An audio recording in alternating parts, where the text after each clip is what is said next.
Good afternoon, everyone. Welcome to City Hall. The May 28th, 2024 meeting of the Seattle City Council will come to order, and it is 2:06. I'm Sarah Nelson, President of the Council. Will the clerk please call the roll? Councilmember Kettle. Aye. Councilmember Moore. Present. Councilmember Morales. Here. Councilmember Rivera. Present. Councilmember Saka. Here. Councilmember Strauss. Present. Councilmember Strauss. Thank you. Councilmember Wu. Present.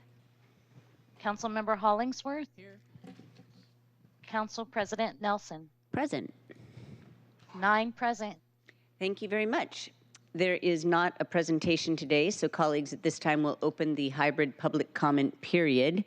There is one elected official who's remotely present to provide public comment, and as the council's practice, we will recognize Washington State Senator Twina Nobles first and allow her to speak. Madam Clerk, how many other people are signed up today? 105 remote, and we have about 70 in person. Okay, well, we'll start. We'll start with the state senator, and then we will go into in-person speakers in groups of 10, 10, 10, 10, and everybody will have a minute. All right, thank you. I'm sorry, this is City Clerk Dedman. I just want to interrupt really quick just to kind of make an announcement to the room. We are at capacity, so please, for people standing in the walkways, please look for open seats. If you have a bag in a seat, please remove that bag. We need people to get in seats if possible. Thank you for everyone kind of indicating what seats are available. I see a seat over there, but just for safety purposes, if you can't stand directly against the wall, you're in a walkway and that's dangerous. So please find a seat if you can. And we are opening up BKL for everyone who wasn't able to make it upstairs. Okay. Thank you. I do see one, anyway, people can find seats if they're looking. Raise your hand if you've got one next to you, please.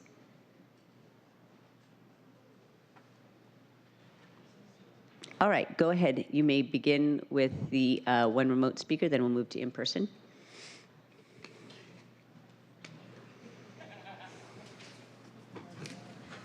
I'll read the instructions briefly. Speakers will alternate between in-person and remote speakers. Speakers will hear a chime when there's 10 seconds left of your time. And for remote speakers, when you hear that you've been unmuted, please press *6 for us to hear you. And we're starting, I believe, with Twina Nobles. All right, I'm just told that that she is not present, so let's go ahead with the in-person speakers, please.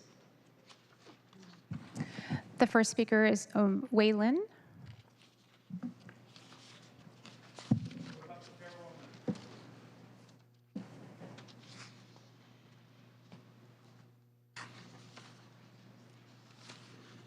Am I first, right? Yeah, please. Hi, council members. My name is Waylon, and I've been doing gig work since 2020. I'm here today to voice my concern regarding council member Sarah Nelson's proposal. This proposal not only deny gig workers the minimum wage, but also significantly reduce their pay below the minimum wage threshold. Gig workers are essential for our city economic, especially in the restaurant and delivery sectors. Denying them fair wages are making them a financial struggle and undermine their contributions. Furthermore, this proposal does nothing to address the raising fees imposed to a local restaurant and customers, which they are and we are all already struggle to survive.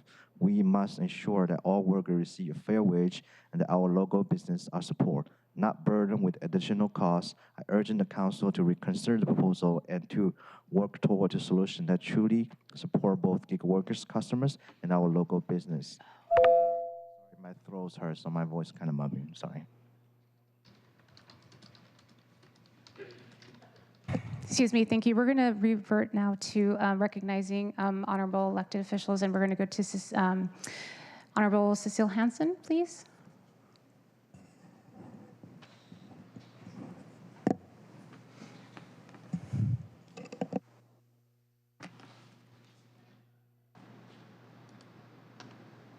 Here to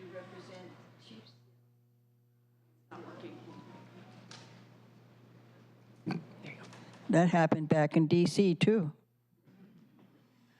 On behalf of our chief, Chief Seath, I'm here to advise you, because I know that he would do that, to fulfill your promises to the public. You will be blessed by your position and your actions.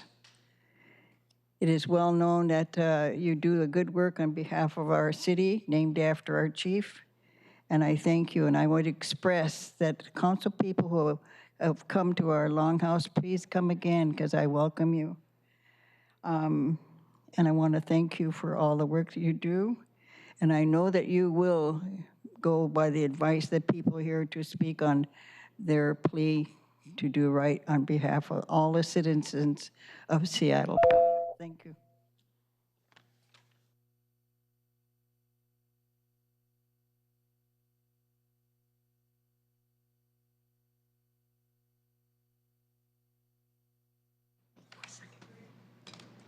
We'll be continuing, and the next one will be Tanya Treat, if I'm not mistaken.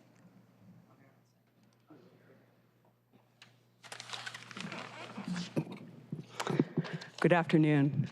My name is Tanya Treat. I'm a Duwamish councilperson, and I want to speak to you about the EDI program.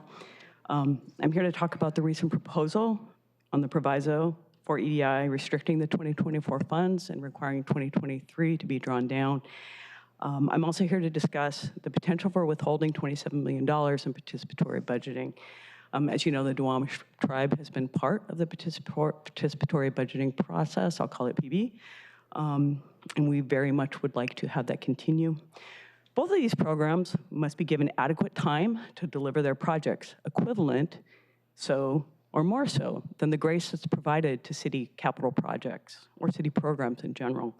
A solid example of the long timelines it takes are the 4 years that it's taken to get participatory budgeting to even get off the ground.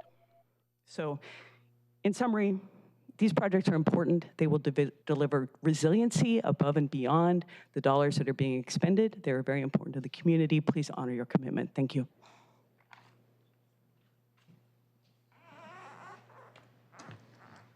My apologies. The next person is Paul Nelson, and then followed by Dave Nelson.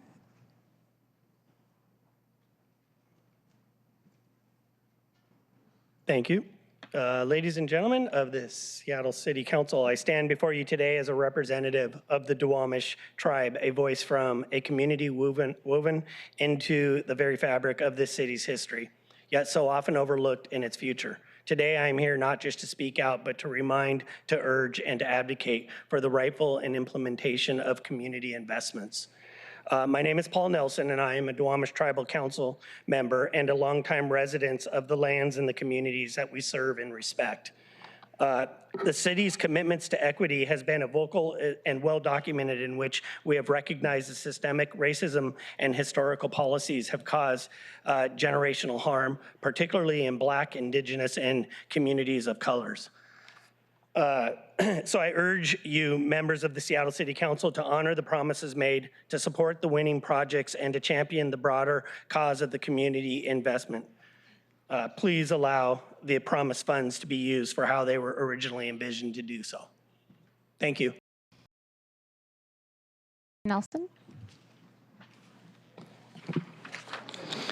Esteemed members of the City Council, my name is Dave Nelson, council member of the Duwamish tribe. Despite our tribe's own challenges with broken promises, we continue to contribute to the cultural and environmental stewardship of this city. And this is why we stand before you today, to ensure the promises made to our communities are honored. The $27 million budget intended for our Black, Indigenous, and people of color communities was chosen by the community to address urgent needs, yet the funds have been sitting idle, depreciating in value, while our communities wait in desperation. Reabsorbing this money to cover a budget deficit not only breaks a promise, but erodes the trust and respect of the very people who invested their times and hopes in this process. I urge you to move the funds now, honor your promise, invest in our future, and show that the city named after our chief stands by its word. We will now start from the top of the list again. And so we are going to go to Matthew. I don't have a last name. Matthew? Okay, thank you. And then followed Matthew would be Leah Martin, and I believe Shun Tucker. Whichever one, this one or that one, depending.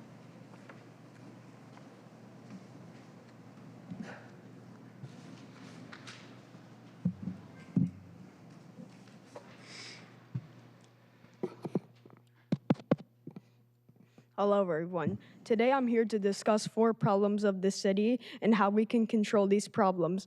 I like to start with the sanitation of the streets. We all know that every street you walk on is dirty, but these streets are infected with so much urine and feces thanks to the homeless.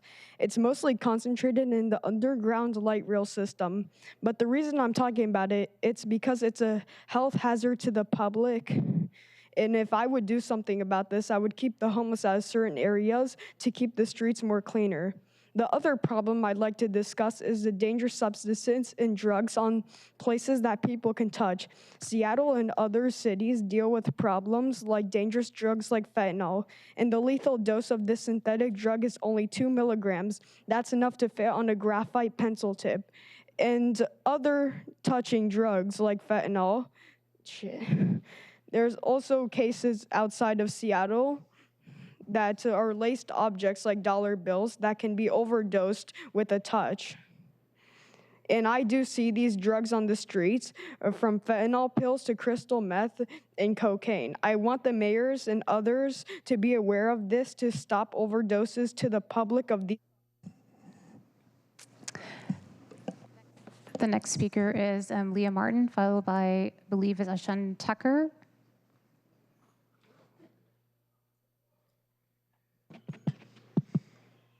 Hi, my name is Leah Martin. I'm the co-owner of Allied Aid Architects in Seattle. I'm here to show my support for all EDI funding staying intact. It takes 8 to 10 years to complete a housing development in Seattle, from conception to land acquisition to feasibility, design review, permitting, utility upgrades, street upgrades, and construction. This is true for any mixed-use housing development in Seattle. So why are EDI projects being held to a different standard? Why are they expected to be built faster than market rate projects? The EDI program was established in 2016. Here we are 8 years later. Africatown Plaza is a recipient of EDI funding. It's opening this summer, right at the 8-year mark. Why are we discussing halting funding when we know these projects take this long to build and in fact are getting built? I have no objection to better reporting. Keep this funding intact, otherwise dozens of visionary community-based projects will die and millions of taxpayer dollars already spent will be wasted.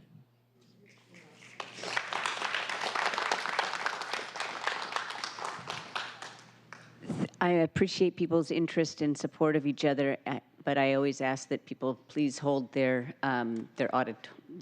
claps and verbalizations after people speak and comment. Thank you. Next speaker is Shun Tucker, then followed by, I believe it's Eileen Cornales. My apologies in advance if I'm mispronouncing your name, but please state your name for the record too. Thank you. Yeah, my name is Keith Tucker, and I'm with the we're speaking about EDI funding and the withholding of all of our funds for our program. We've been working very hard to get permits, to build, to train our youth, to organize our youth and organize our farm right in the middle of the Central District where I grew up. And it's very alarming to us that no one from the City Council came to talk to any of our organizations about what we're doing and how this decision can affect our organizations. We would have loved to see and hear from you, but we did not. So this is our chance, I guess, to voice our opinion, to let you guys know how this really will affect the youth and the programs and projects that we have going on. So this is one of our youth from our program, and she'd like to speak next.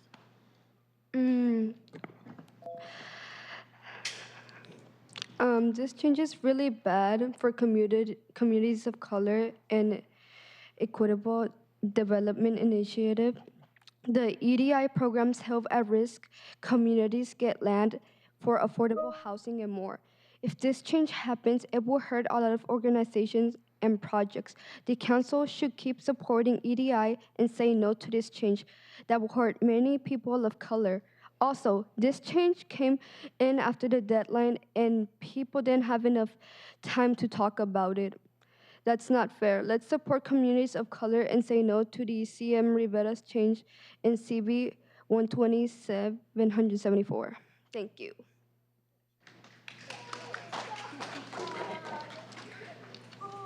Next speakers is Zaj Collins, and then Hamdi Abduli, and I believe Justin Taylor. Hi, my name is Ash Collins, and I'm here on behalf of ACHD, and I echo the sentiments that have already gone forward. Removing this funding when it was created to help BIPOC communities is like pulling the rug under all of the efforts that have been made over the last few years. And it's actually more harmful than not receiving funding at all, to spend the emotional, mental weight that these organizations have put into these projects, programming, and services, than to remove it. Now you're eliminating the reality of the hope and the purpose that we hope to bring to our communities. And so, like I said, I echo the sentiments that have already gone forward and ask for your consideration to not make these changes to our programming.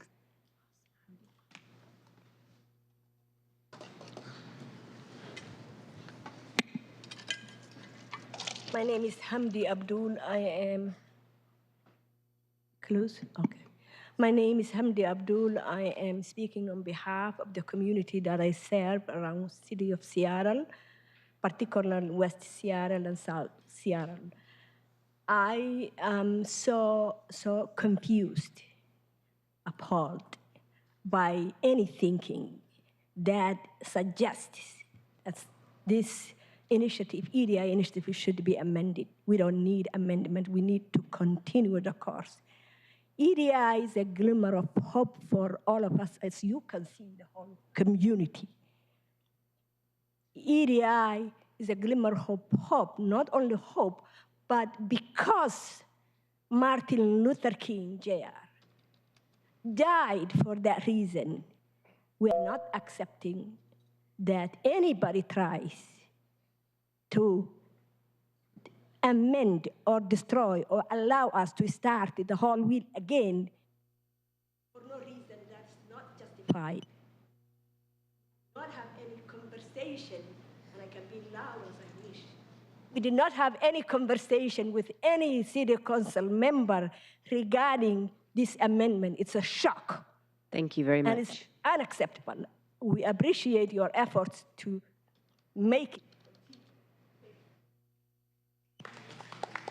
Next speaker is Justin Taylor, then Rain Lake, or I believe that's Lake.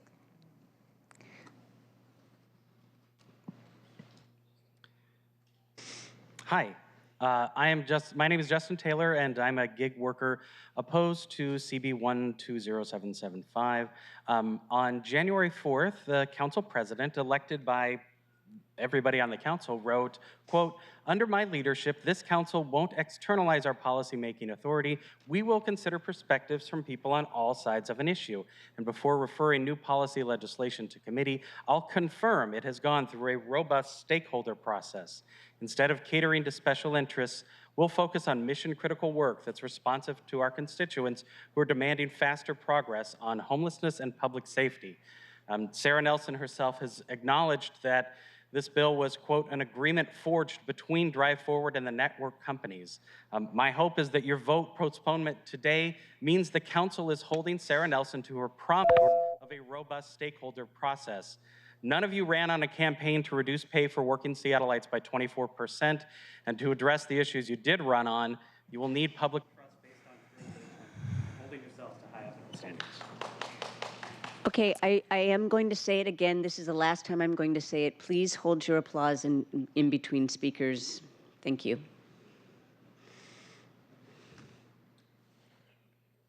Hello, I'm Rain Like. I'm an audio and video professional working in the city of Seattle, as well as a longtime gig worker.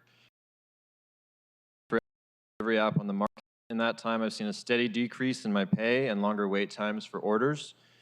Since the gig worker wage ordinance was implemented, companies like DoorDash and Uber Eats have passed on the cost of paying their workers a fair wage to the consumers using their apps, despite making millions of dollars in profits this last year. Sarah Nelson's recent proposal to cut gig worker pay caves to these corporations' political strategy. First, they use their deep pockets to buy political power to leverage against communities trying to hold them accountable. Then they use their power and influence to pressure elected officials into backing off or blocking policies. And finally, they shape public narratives to mislead and confuse community members, workers, and officials while hiding behind a faux progressive image. We're here to demand that City Council reject Sarah Nelson's proposed amendment to cut gig worker pay and go a step further by standing up to the big gig work companies in support of a living wage for gig workers. Thank you. The last in person for this set is going to be Paul Patu.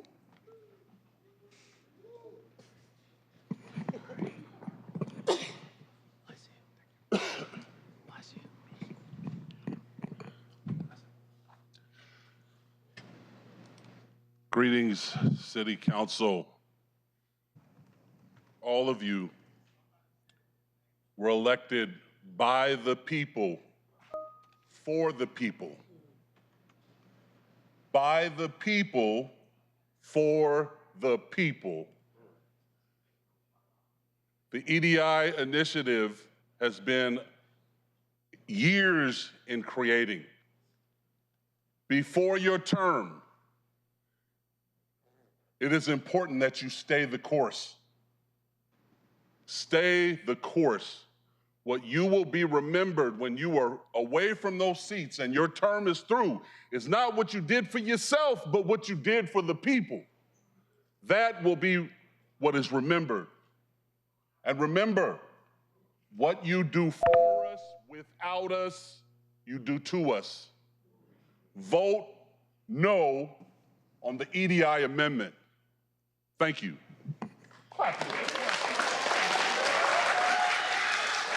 Thank you. Our first remote speaker is Kate Rubin. Kate will be followed by Alina Martin.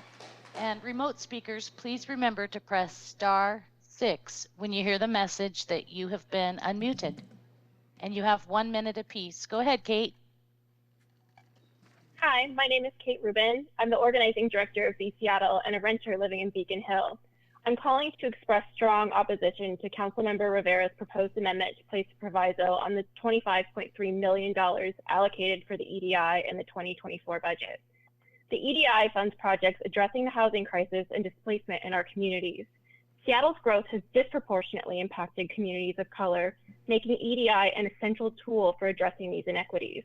Why, out of all the items in this budget, is this the one thing Councilmember Rivera is focused on? It's breaking public trust in an already fragile city, particularly regarding relationships with communities of color. Freezing these funds would exacerbate the housing crisis and deepen existing disparities. As an organization working closely with Seattle renters, we know how vital these funds are for affordable housing and stabilizing neighborhoods facing economic instability and displacement. Please reject this harmful amendment and continue supporting programs that protect and uplift communities of color and low-income families. Thank you.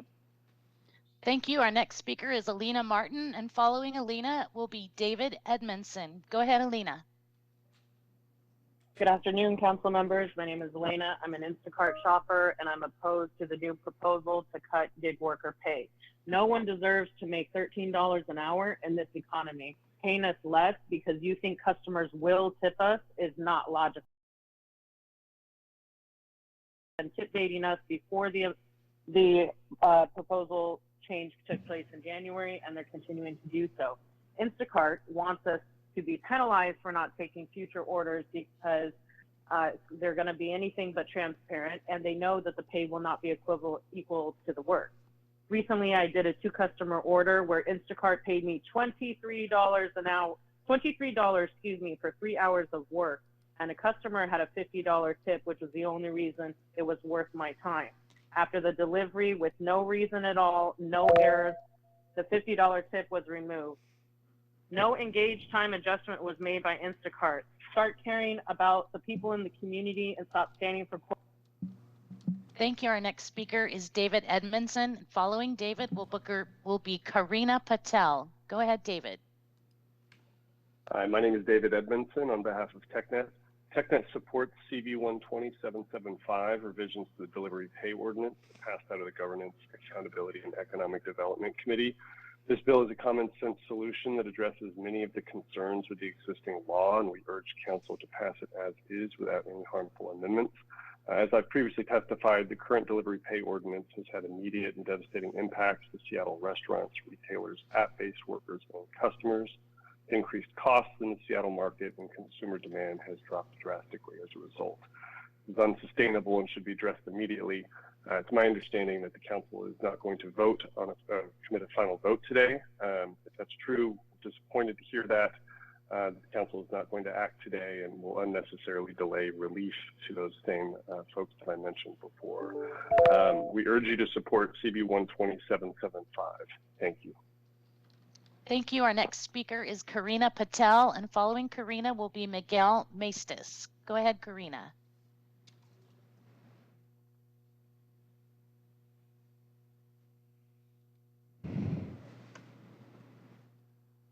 Karina, you may need to press *6. Hello. Hello. Hello, I'm Karina Patel from the Tubman Center for Health and Freedom. Tubman Health urges a no vote on the proposed amendment CB 120774. The Equitable Development Initiative provides access to capital and development funds we need to secure a future for communities of color in our city. EDI supports projects that are crucial for inclusive and sustainable growth, projects related to entrepreneurship, health, food access, home ownership and housing, culture and the arts, early childhood education, and much more. EDI-funded projects have tackled historical injustices, promoted economic freedom, and acted against displacement. Stripping away the security for previously awarded EDI funds threatens a domino effect, jeopardizing the eligibility and viability of other funding avenues. It risks stalling projects in pre-development stages, prolonging timelines, and inflating costs. By voting no, you protect the innovation and creativity that defines Seattle. We must decide what type of Seattle we want to live in, a Seattle where we invest in the brilliance and innovation within communities of color. Thank you. Thank you. Our next speaker is Miguel Maestas, and following Miguel will be following Miguel will be Sean Ikayan. No, I'm sorry. Following Miguel will be Nick Haight.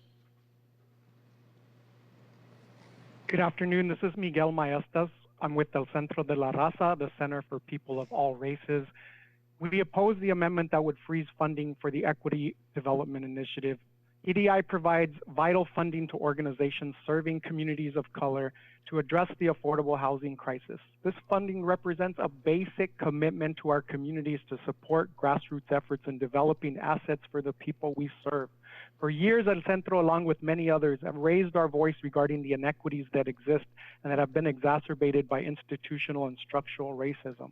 Our organization, like many others, has successfully demonstrated how to combine affordable housing, childcare, community and cultural space, and economic development opportunities to uplift families and build community. EDI is an important city initiative because it says that we are heard, acknowledged, and supported. To freeze EDI projects sends a message that says we will no longer be heard, acknowledged, or supported. Please vote no on this amendment. Thank you. Thank you. Our next speaker is Nick Haight, and following Nick is Michael Sywarath. Go ahead, Nick. Hi, my name is Nick. I am against the gig worker pay cuts proposed by Sarah Nelson. I have been a gig worker for 7 years, and this is the only time I've ever had a raise in all that time. Recently, Uber broke protocol and was paying normal pay, normal pre-batch pay, as recently as last week, where I was paid $7.50 to take a 15-mile drive from Edmonds down to 8th and Republican. This is what we will deal with. Other jobs that are more normal will pay $3. This is totally unacceptable, but more than that, the transparency issues take away all our rights, what little benefits we have, and force us to do a subpar job because we don't have the information available to us. I implore City Council to get rid of all the transparency changes because they are just untenable and they will make our lives so much worse.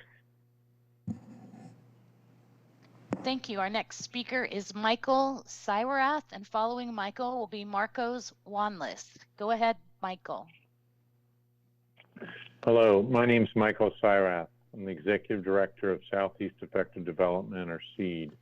We oppose the amendment to CB 12774. SEED was started nearly 50 years ago to fight underinvestment and institutional racism in Southeast Seattle. In all those years, EDI is one of the best tools we've ever had to invest in communities of color and fight this displacement. Real estate transactions can take multiple years and be once-in-a-generation opportunities. Pausing or freezing much-needed EDI funding disrupts community plans for local ownership, affordable housing, and cultural space. Projects may be permanently lost. I urge the full council to vote no on amendment to CB 12774 and continue investing in EDI. Thank you. Thank you. Our next speaker is Marcos Wanlis, and Marcos will be followed by Maria Guadalupe Ramirez. Go ahead, Marcos.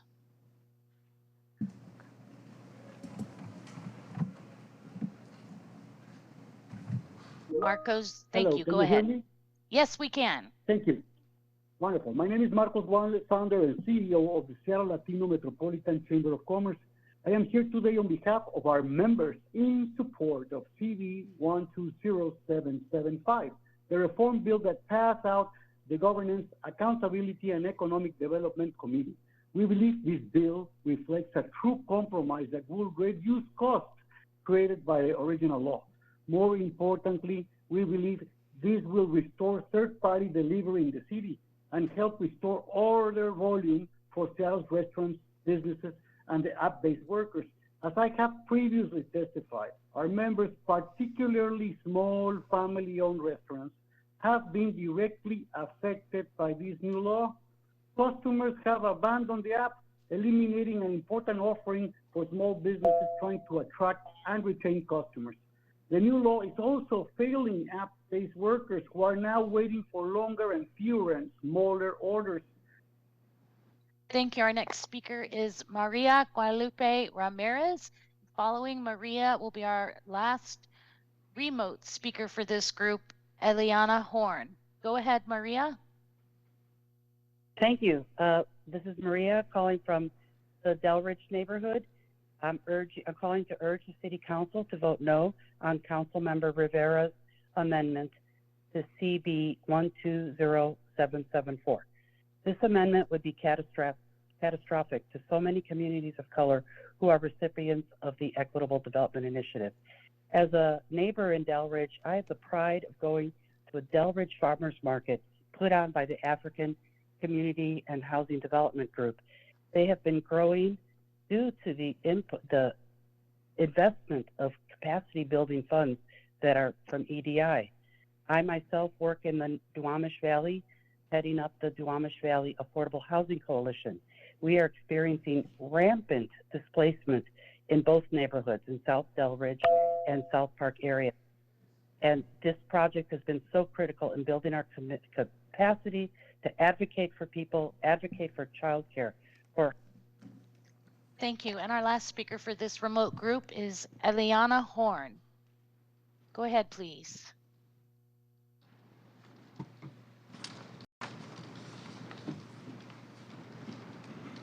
And you may need to press *6, Eliana. Hello, my name is Eliana Horn, and I'm a policy analyst at Puget Sound Sage and a transactional law attorney who has worked with many of the organizations who have received EDI funding or are eligible to receive EDI funds. I am urging you to vote no on Councilmember Rivera's amendment to Council Bill 120774. Withholding EDI funding until carryover funds are spent down this year is counter to equitable development values and the racial justice values that this city has claimed to center. All development takes time, and this is true for all city programs related to real estate, which is why Council has authorized an increase in a carry forward of $71 million for the Office of Housing, which is included in the same legislation. Yet Councilmember Rivera has not proposed the same restrictions for affordable housing dollars. Equitable development work takes even more time than classic real estate development. And that's exactly why the EDI has been designed as it has been and has been authorized to carry forward funds year after year. EDI works with BIPOC communities and organizations that this city has disinvested in, neglected, and sidelined for decades. We will now go into in-person speakers again, and we're going to start with Deborah H. Anderson, followed by Jill Friedberg, if I'm not mistaken. And then also Shannon Colsa, if you don't mind just starting to line up at the mics. Thank you. I was curious about the source of where the EID amendment was coming from, and I was saddened to see that it was coming from the Northeast Seattle and North Seattle. Why would people that are so well situated, they have a QFC in U Village that has free childcare for while you shop, be interested in drawing the purse strings on equity funding for those who do not have grocery stores that have free childcare?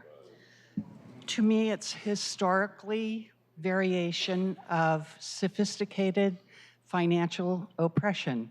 You close the purse strings and equity dries up. I'm asking you to vote no on this. I live in senior disabled housing. I experience Seattle City getting it right every single day.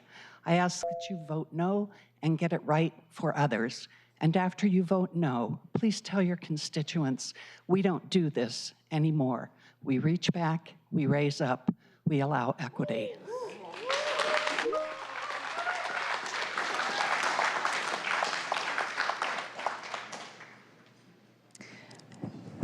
After Jill, we'll have Shannon Colsa and then Jennifer T. Brown.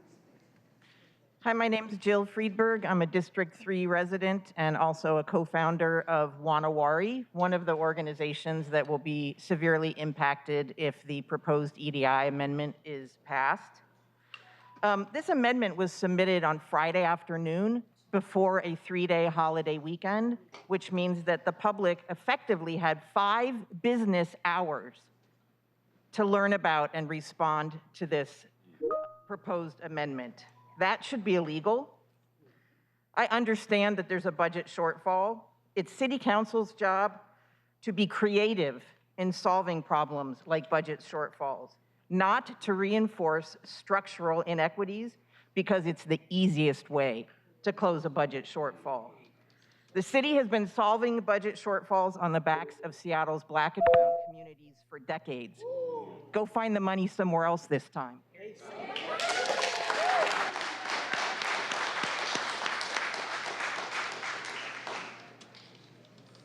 Pause for a moment.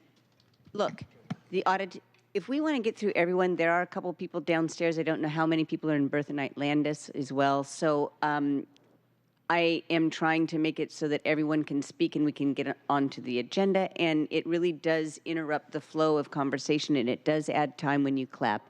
I'm sorry to have to say that, but I am asking that you follow the rules and allow people to just come on up and speak with no interruption. Thank you. Go ahead. Hi there, my name is Sharon Kosla. The EDI program was created to support the success of nonprofit organizations that bring joy, safety, and wellness to all of our communities. Have you seen the list of projects that have been completed by EDI? I've been to so many of these, so many of them. Art Noir, Bird Bar, William Gross, they're amazing. If you haven't been to these projects, please get in your car and go visit them. Honestly, these completed projects should be enough for you to see that this program needs to exist. This amendment is an attack on our communities, our BIPOC communities, an attack on the network of amazing nonprofits that are on the ground doing the real work. We have come to rely on these services, these organizations, even you have. Let's be real here. Housing, food security, safety, healing, education, transportation, art, and culture, just to name a few. Freezing or pulling funding from these organizations weakens our community, weakens our city as a whole. Next, we have Jennifer T. Brown, followed by, I believe it's Agnet Navarro, and then Chantel Patou, and Pramanique Davis. If you don't mind just lining up to the mics, thank you. Sorry, I'm sorry, this is Clerk Dedman again. I just want to make that very clear. If you hear your name, can you please start forming a line so we can kind of not have to make pauses in between? If you can't, that's fine, but that's just ideal. Thank you. Thank you. I'm Jennifer Brown. Oh, thank you. Sorry. I'm Jennifer Brown, and I'm here to ask you to vote no on the gig worker pay cut. I drove for DoorDash for 18 months, and it was my sole job for a year. I was grateful to find work I enjoyed, but there were difficulties even at the above minimum rate I was normally paid, including tips. The app sends new drivers more orders in the first week, which allows the thinking that you will always make that rate. Then the orders lessen. You work over 12 hours per day to try to maximize earnings, but sometimes the app sends you $3 orders, which are as much work as $20 orders. If you reject the low orders, your acceptance rate suffers, then you receive less orders. The driver takes all the risks, accidents, expensive car repairs, or expensive car rentals, expensive insurance as a gig worker, and drivers are on a 1099 for taxes and can owe tax into the thousands of dollars. Some of these expenses and risks can even result in homelessness, which happened to me. Thank you. Thank you. Aquanet, and then followed by Aquanet is going to be Chantel Patou, Prominence Davis, and then it's Huberto Suiza, and then I'll stop there. Thank you. Good afternoon, City Council members. My name is Agnes Navarro. I'm here speaking in behalf of the Filipino community of Seattle, a nonprofit community-based organization also involved in affordable housing. We are located in South Seattle. We have worked closely with the mission of the mayor to build One Seattle. His vision was to bring to the forefront innovative community-based programs that increases affordable housing, economic opportunity, and a vibrant cultural space find permanence in the city of Seattle. If South Seattle is part of the One Seattle, the EDI is strongly needed towards fulfilling the mayor's promise. And it's for this reason why I'm going to ask you, why decide on taking it away from us?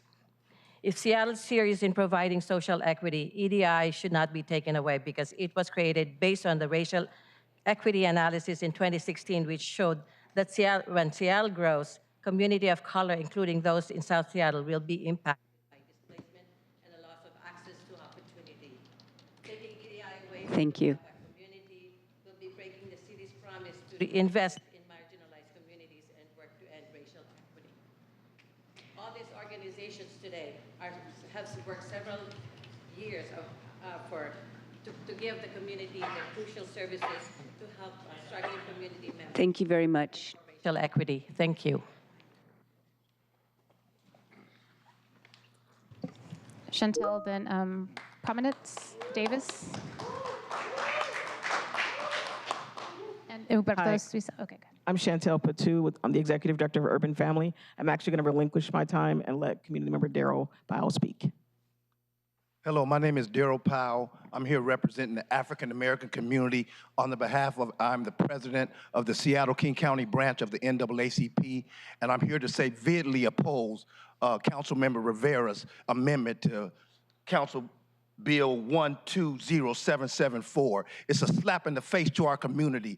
I looked at the data. I'm a CPA. Of the 76 projects that she's asking to take away, 27 of them are African American, 13 in the Central District and 14 in the Rainier Valley. I ask how many are in the North area that are being taken away. At worst, at best, this is tone deaf. At worst, it's something more insidious.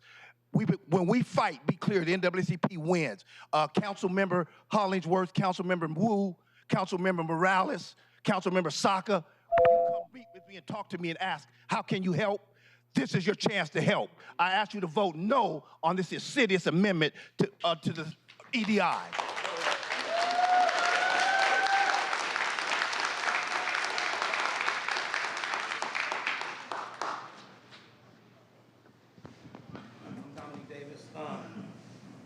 Government has gentrified us. Government has redlined us, has underserved. I'm standing in front of you arguing for us to be able to have some hope of ownership. EDI was lifted up to put a Band-Aid on the bullet wound of injustices, of inequities, right? And now you want to rip the Band-Aid off, right? I can't believe we're here having this conversation right now. What we need to be having is a conversation about how much more we need to pour in to opportunities of ownership for the Black and brown communities. We built wealth for this country for 400 years. 400 years of free labor has built the wealth of this country. So the money you guys are having meetings about is our money anyway. So at the end of the day, you owe that to us. You guys were voted in by us. We lifted you guys up and helped put you guys in these positions. And so now being in these positions, you need to serve us the way we're supposed to be served and what's rightfully yours.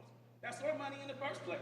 We have to serve our communities in these facilities. We're supposed to be giving them services. You're worried about violence in our community? Well, let us house our young people. Let us put them in places where they can get the programming they need and be successful.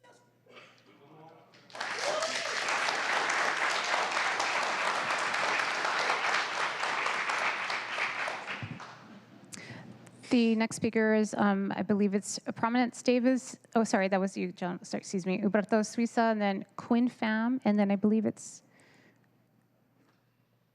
Williams is the last name.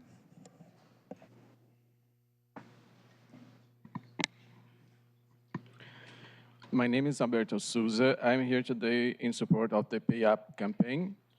I used it to drive for Roadie, an app-based courier company, until late 2021 when I got deactivated due to conflicting delivery requirements. Sarah Nelson built to amend the law that we can all be proud of it, cutting the workers' pay.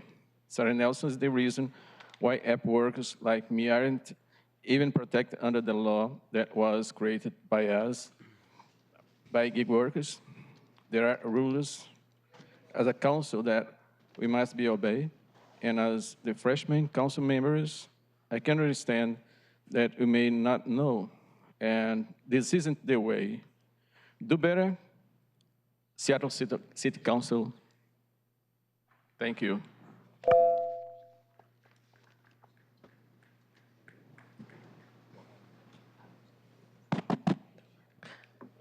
Okay.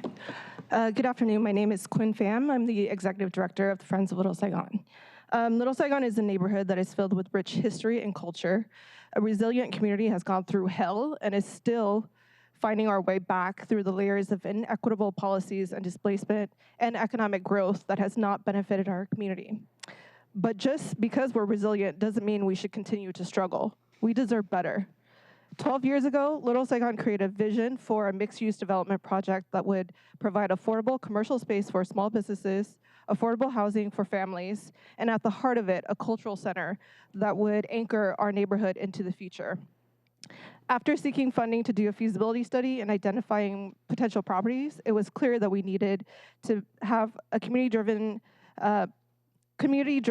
initiative and substantial resources to make the vision come true. It took us 6 years to purchase a property, 6. And this provision is to push us to do even more and create less flexible funds for us to be able to achieve these visions. For us and other communities. So I urge you to vote no on CB 120774. Thank you. Our last speaker in this set is C.R. Williams.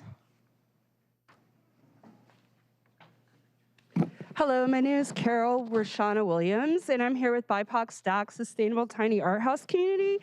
We received funding from EDI last year, and in the 2 years that we've been working with the city, we've been able to house 8 participants. We've also been able to provide jobs for around 15 to 20 people. And so I'm really shocked at this. This amendment that has come up and only given us 5 hours to respond, which is really ludicrous. I was at the beginning of this whole EDI development thing 15 years ago, and here we are. When you look at the list of all the 50 organizations that are being impacted, more than 80% of them are Black-owned and run organizations. That is abominable on the council's proposal to really demolish us even more. I oppose this amendment, and I think that if you're going to take the time to do this, at least come visit our programs. Thank you. We'll now move on to the next group of 10 remote speakers. Our first remote speaker in this group is James Lavelle, and following James will be Nikita Oliver. And please remember, remote speakers, to press *6 when you hear the message that you have been unmuted. Go ahead, James. Hi, can you hear me? Yep. Hi, my name is James W. Lovell, and I'm an enrolled member of the Turtle Mountain Band of Chippewa Indians and a member of the SeaTac City Council. However, today I'm speaking in my capacity as the Chief Community Development Officer for the Chief Seattle Club. I'm speaking in opposition to the amendment that would cut funding to BIPOC communities by raiding the Equitable Development Institute funding package. EDI is the most fertile ground for equitable community development. EDI funding came in and supported Chief Seattle Club before we had any housing, and EDI funding facilitated our first development. We now have opened 340 units of housing. Current and former city council members challenged us to serve our communities, and we have risen to that challenge. Today, this proposal will cut funding that will facilitate 200 more units of family housing that has been in development for years. This weekend, as I explained to my young children about the lasting effects of redlining, I use EDI investments as examples where focused, meaningful investments can begin to undo that harmful history.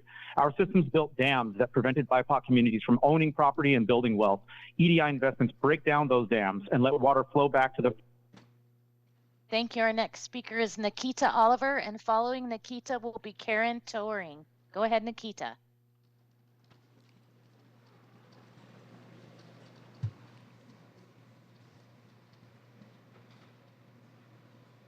We can see you. It looks like you're ready to go.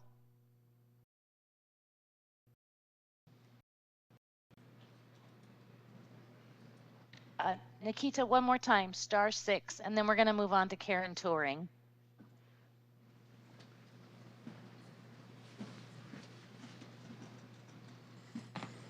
Go ahead, Nikita.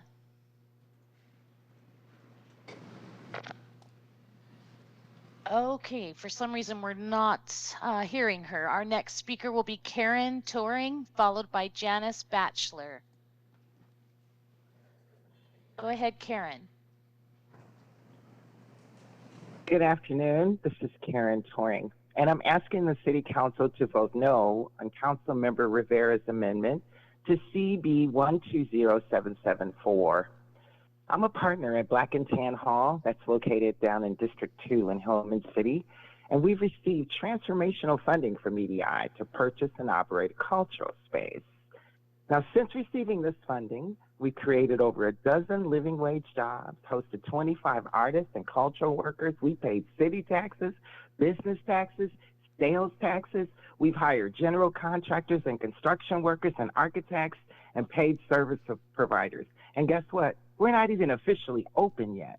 Now multiply that by 70 plus organizations that have received this transformational funding and recirculated those dollars in Seattle.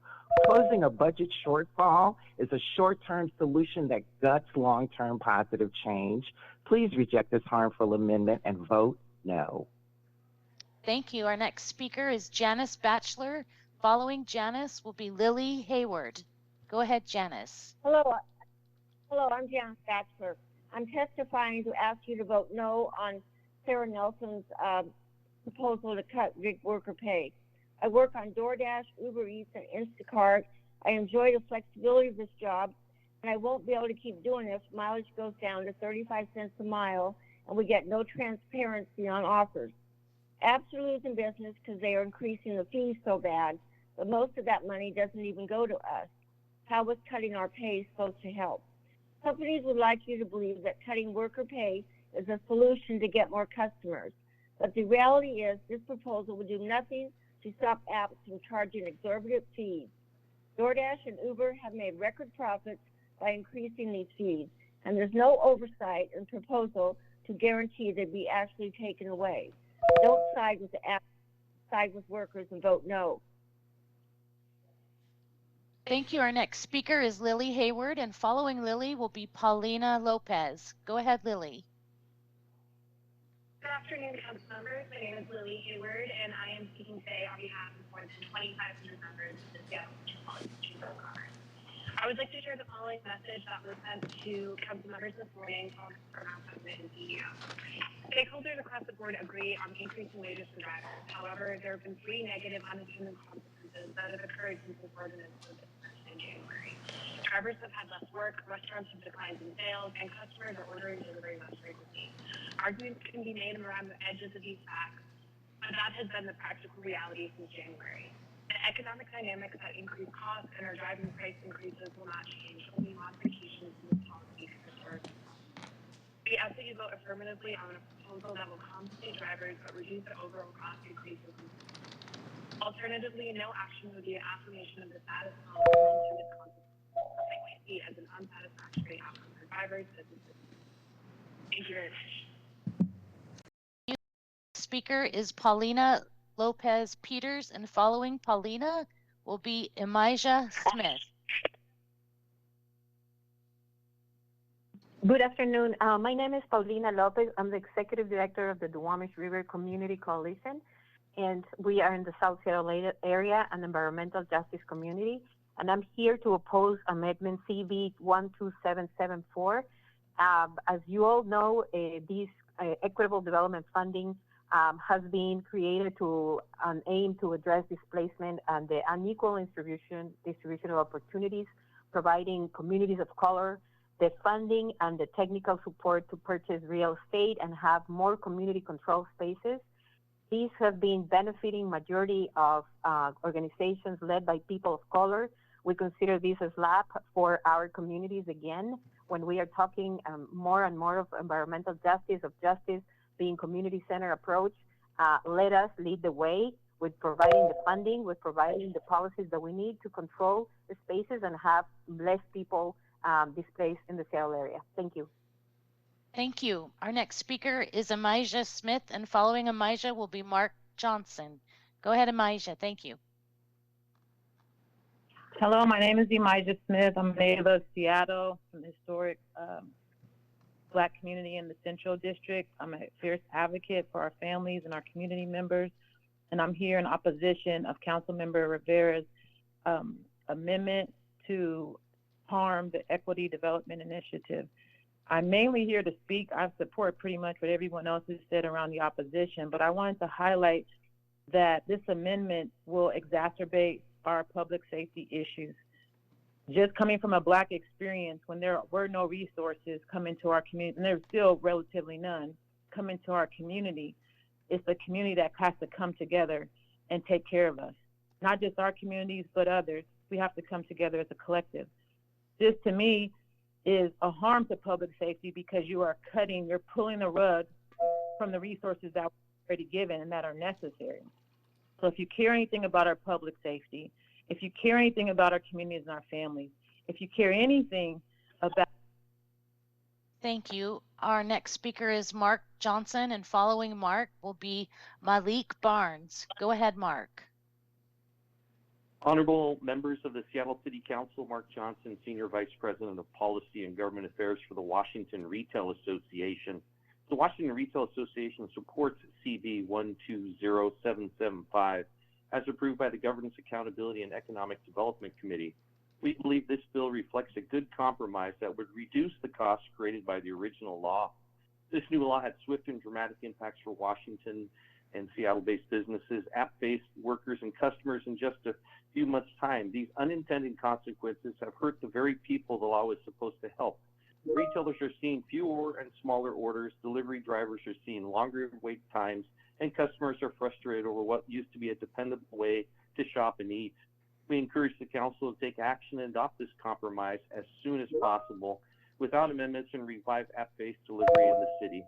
Please support CB 12775. Thank you. Thank you. Our next speaker is Malik Barnes, and following Malik will be Howard Greenwich. Go ahead, Malik. My name is Malik, and I started doing gig work in Seattle in 2019 on DoorDash, Instacart, and Roadie. I'm testifying to ask you to vote no on the proposal to cut gig workers' pay. As a gig worker, gas and wear and tear on the vehicle adds up. It's a big expense to try to do the work. You need to be able to make enough to cover all these extra expenses. A lot of times it's almost not even worth it if you don't make enough to cover your gas. That's why it's so important to have a pay standard that actually requires companies to pay for all those mileage costs, especially because of the cost of living in Washington State. You definitely have to make much more than that. It is common sense that gig workers should be paid more than minimum wage because you have to. Thank you. Our next speaker is Howard Greenwich. Following Howard will be Julia Buck. Go ahead, Howard. Good afternoon, City Council. I'm here to comment on the amendment to Council Bill 12774. Seattle's Race and Social Equity Initiative, which was signed into law last year, created a race and social equity toolkit to apply all policy proposals before the council using a toolkit developed for the town. As you know, every summary and fiscal note report from central staff that accompanies every ordinance written for you asks if there's a racial impact and what was done to engage the community. Specifically, it says, how does this legislation impact vulnerable or historically disadvantaged communities? How did you arrive at these conclusions? While the underlying bill may not have required a racial justice toolkit analysis, Councilmember Rivera's amendment has a clear and negative impact to these communities and absolutely triggers one. Council should consider withdrawing this amendment before and come back after that's done. Thank you. Thank you. Our next speaker is Julia Buck, and following Julia will be our last remote speaker for this group, Reverend Steve Jerby. Go ahead, Julia. Good afternoon. I'm a homeowner in District 6, and I heard you're doing data-driven decision making. So I wanted to let you know regarding the gig companies. In terms of OLS settlements, in the past 2 years, Uber Eats has paid $3.3 million in fines. Grubhub has paid $1.5 million. DoorDash has paid.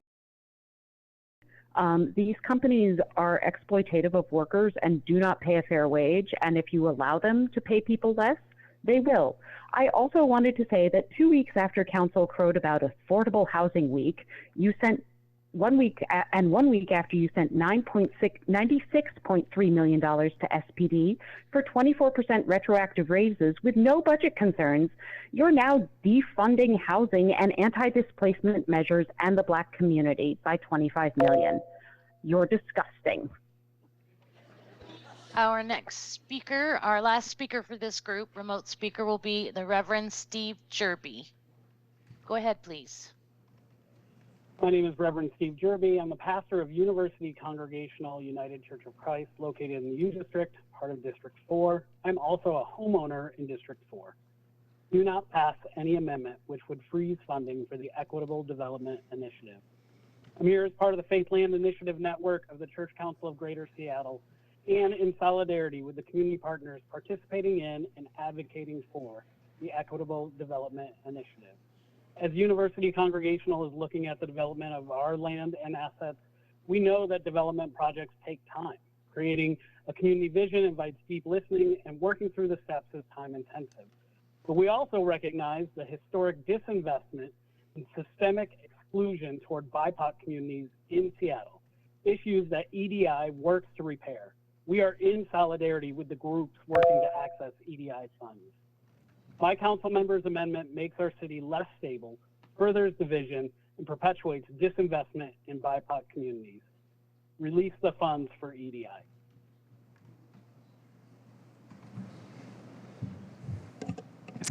Moving to in-person public comment. Jody, is that correct? Yes, it is. Thank you, appreciate it. Moving back to remote public comment, again, if you could please line up at the microphones, that would be great, and apologies in advance if I mispronounce your names. It'll be Derek Lum, followed by Karen Akata Sakata, Alex Kim, Irene Stupka, John, Jason Ogunluk, Denlival Ivor, I believe, E.N. West, Catherine Bicker, if I'm mistaken, and Joseph Lopez. So Derek Lum is first, and then followed by Karen. Hi there, everyone. Thank you for letting me speak today. My name is Derek. I work for Interim CDA. We are committed to advancing equity and social justice for the CID and other communities of immigrants, refugees, low-income folks. I'm here to speak in support of the Equitable Development Initiative and against Amendment A related to the EDI. So our communities faced displacement for decades, and this became more clear as growth and two-up zones happened across the 2010s. The city came out with the EDI in 2016 partially to help communities like ours that face high risk of displacement. And so the EDI was born. It has played a great role in our community, upholding community-driven developments such as Little Saigon Landmark Project, the Ang Family Home, and the rebirth of the historic Busch Garden restaurant. These investments fulfill our community's vision for growth without displacement and honor our cultural heritage. If the funding were paused,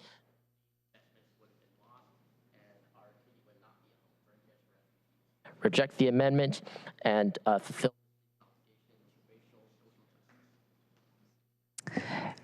Karen, and then followed by Alex Kim. Okay, I think I'm next. Okay, hi, my name is Karen Sakata, and I am here to urge you to vote no on Councilmember Rivera's amendment to EDI funding. I'm born and raised in Seattle and have lifelong works in Chinatown International District. For me personally, I'm the owner of Busch Garden and recently became a member of the interim CDA board, but this funding is allowing us to reopen Busch Garden, and which has been a cultural home for so many in the Chinatown International District. It is going to support Busch Garden carrying on its rich history as a place where generations of Seattle's communities, as well as visitors, both national and international, have gathered and returned regularly for nearly 7 decades. Being able to stay in the CID, which has already survived decades of displacement and gentrification pressures, allows us to keep this part of Seattle's story alive. So please,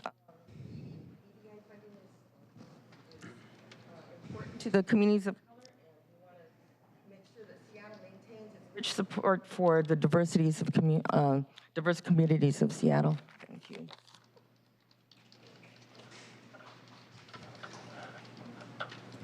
Hi, my name is Alex Kim. I'm a District 2 resident and food delivery driver, asking you to vote no on the proposed revision. A guaranteed $19.97 per hour for active time only means we're guaranteed to be paid under minimum wage because it's guaranteed to have downtime between orders. You've done everything these companies have asked for, and the best DoorDash can say is, quote, "This creates a path to lowering delivery costs." These are billionaires known for exploiting workers. Uber Eats was caught using child labor in Brazil. How can you just trust them? Either you guys are very naive, or you're bad business people, or you just don't care if workers get hurt in this transaction. Drive Forward absolutely is a company union. They wrote on their website, quote, "We were founded by Uber." Why does Drive Forward say they have drivers coming to them for emergency assistance, but they never say they actually help them? Spice Wallace said, quote, "We'd love for customers to come directly to us. It's not like we're making any money on delivery anyways." Customers are definitely doing that more after pay up. So is it really hurting the restaurant industry? And I'd also like to say I strongly oppose the EDI amendment, and Councilmember Rivera is also the co-sponsor of the gig worker bill. So they're giving cops a retroactive raise for doing nothing for 3 years, and then they're trying to enact austerity measures on all the rest of us. Followed, now we have Irene, and then followed by Irene and be John, and then Jason. Irene Stupka, District 3, speaking against gig worker pay cut. I'm a bicycle delivery driver, also a person who fell into gig work after a domestic emergency, after loss of childcare, and after loss of work in COVID. Obviously, I'm not the only one in this kind of difficulty. Large companies have the power to absorb uncertainty, and yet they have passed on the simple cost of providing minimum wage. Why? We don't know.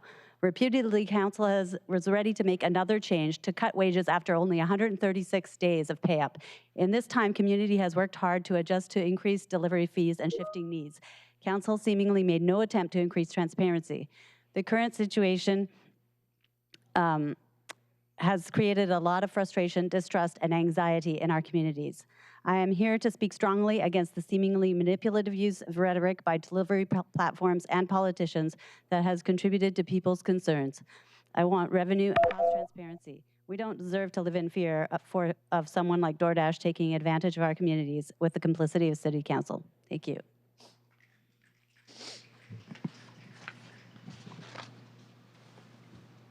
I live in District 3 and support CB 120-775 as is. I am disappointed that you are not voting on it today. Please don't bend and clog it with amendments which will just raise the fees and defeat the intended purpose. We have already received that lesson with the original pay-up bill. Please learn from our despair.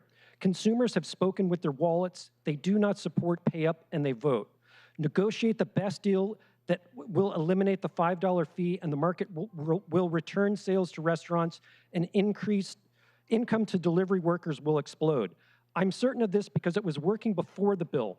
Most of us made double what we are currently. Double is a lot. We did not ask for the pay-up bill. The people commenting that the apps are starting to pay us less in the last couple of weeks are wrong. It's just a glitch with the estimate. We receive the full pay with the adjustment we get every other Tuesday. It goes to show how many people don't know what they are commenting on regarding this bill, and they continue to spread false information. We have John, and then followed by John Stromsterd, and then we have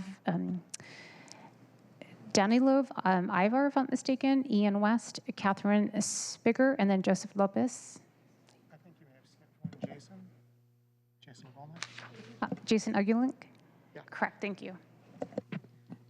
It's been 137 days, and we have a clear picture of how this law has failed restaurants, customers, and the vast majority of couriers. 97% of restaurants want this law to change because their orders have been cut in half. This law has put small business on a trajectory to begin closing. Some already have. Disabled, elderly, and middle-class Seattleites can no longer afford necessary services. As a courier, my earnings have plummeted. This past week, for 52 hours of work, I earned $516.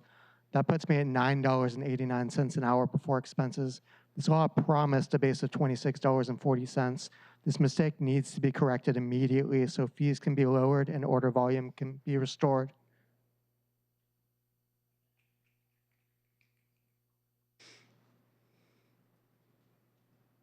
Okay, so a mispronunciation of the first name, I apologize. I believe it's Danilov, Ivar, and then Ian West, Catherine, and then Joseph Lopez.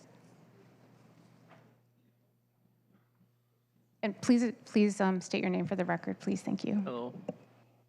You want to state your name? Yeah. Okay, Are you so translating? yes. Okay, then 2 minutes.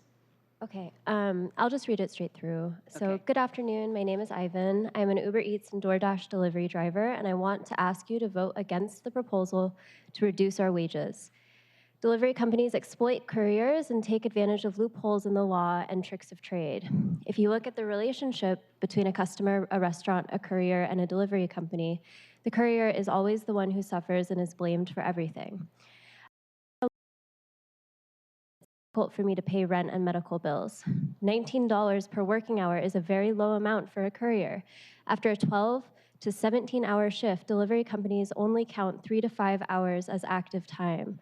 Active time includes picking up an order and taking it to a client. The waiting time for the order, time spent getting to the restaurant, waiting for the restaurant to prepare the order, and waiting for the client are not counted. I spend 17 hours working every day, but I am only paid for 5 active hours. From this payment, I also have to subtract the costs associated with work, car maintenance, fuel payments, and parking fees. What do I get out of a $19 an hour? Thank you.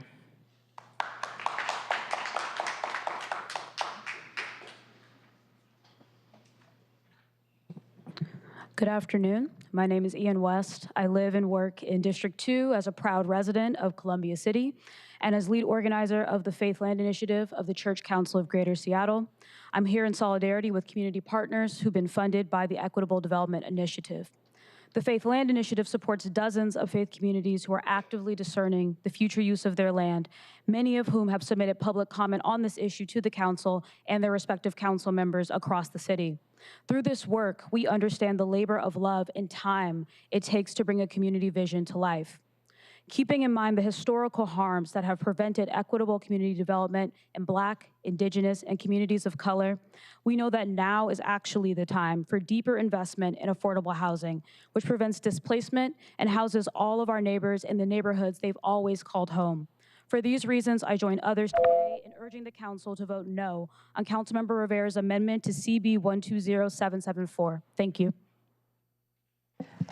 The last two for this upset, Kathleen Spiger, and then followed by Joseph Lopez. My name is Catherine Spinner. I'm a member of University Friends Meeting, a Quaker meeting in the University District, District 4. I live in District 2 on Beacon Hill. I'm also here as part of the Faith Land Initiative of the Church Council of Greater Seattle, in solidarity with community partners who've been funded by the Equitable Development Initiative. I am a member of a faith community which is actively discerning the future use of our land. We understand the labor of love it is to bring a community vision to life. Considering also the historical harms that have prevented equitable community development in BIPOC communities, we understand that now is the time for deeper investment in affordable housing, which prevents displacement and houses all of our neighbors in the neighborhoods they've always called home. I join others today in saying no to Council Rivera's amendment to CB 120774. Thank you. We're now moving into remote speakers for this group. Our first. My apologies. We have one more. Oh, thank you. Joseph Lopez. Oh, never mind. I don't see him coming up. So yes, please proceed. Okay, thank you. Our first remote speaker for this group is Diana Moore, and following Diana is Robert Engel. Go ahead, Diana.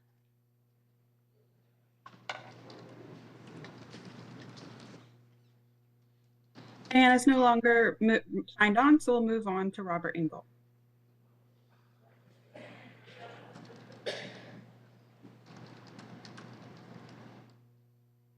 Go ahead, Robert. I'm a proud member. Hi, I'm Rob. I'm a proud member of the Seattle Alliance Against Racist and Political Repression.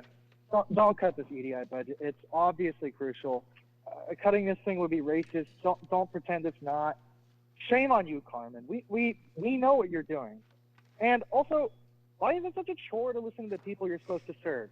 If it takes you all day long to listen to us clap, then that's your job. And if you don't like it, you need a new job. What's the rush? Where are you going? We're doing you a favor by coming to you. I'm working right now. I have to do this while I'm at my job because these are all give us all 1 minute to speak. You're the one forking over $56 million just in back pay to dangerous killer cops and then cutting half that from oppressed nationalities in the city. Your priorities are painfully obvious. Shame on you. Don't cut this bill. Thank you. Our next speaker is Katie Beeson, and following Katie will be Jordan Green. Go ahead, Katie. Thank you. Katie Beeson on behalf of the Washington Food Industry Association, representing independent grocers, convenience stores, and our suppliers. WFIA supports CB 120775, the reform bill that passed out of the Governance, Accountability, and Economic Development Committee, and feel this is a good compromise that will reduce costs created by the original law. As we've continued to testify in previous hearings, delivery is an effective tool for our members, and it helps them remain competitive and meet the needs of our customers. The new ordinance has had swift consequences since it took effect in January and has resulted in customers placing fewer orders and less work for app-based workers. These unintended consequences are unsustainable for our members. The City Council had the opportunity to fix this today, and we're disappointed the Council has not chosen to act in a necessary delay relief to thousands of restaurants and retailers and tens of thousands of app-based workers who rely on delivery for food, groceries, and essential goods. We urge the Council to adopt CB 120755 without further amendment. Thank you. Our next speaker is Jordan Green, and following Jordan will be Edgar Hardy. Go ahead, Jordan. Hello, I'm here in opposition to Council President Nelson's pay cut proposal. Greedy corporations are already making millions of dollars off of our back, off of our gas, maintenance, and time. I don't understand how cutting our pay is helping us. How does that bring in more orders?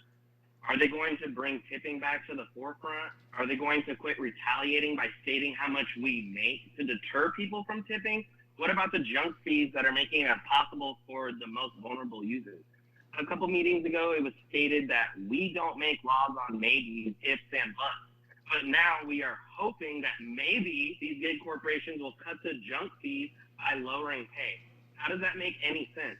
Nothing in Nelson's pay cut proposal is addressing any of this. The pay up ordinance was constructed through a process with all stakeholders, so it wasn't a surprise. We are independent contractors, so we're taxed like a business. The original pay up ordinance helped balance us out. The Nelson pay cut brings us significantly below minimum wage. Matter of fact, it makes us the lowest pay rate in the nation for gig workers.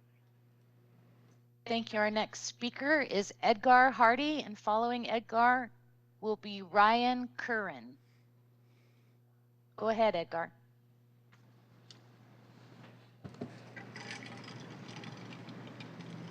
You may need to press *6 just once.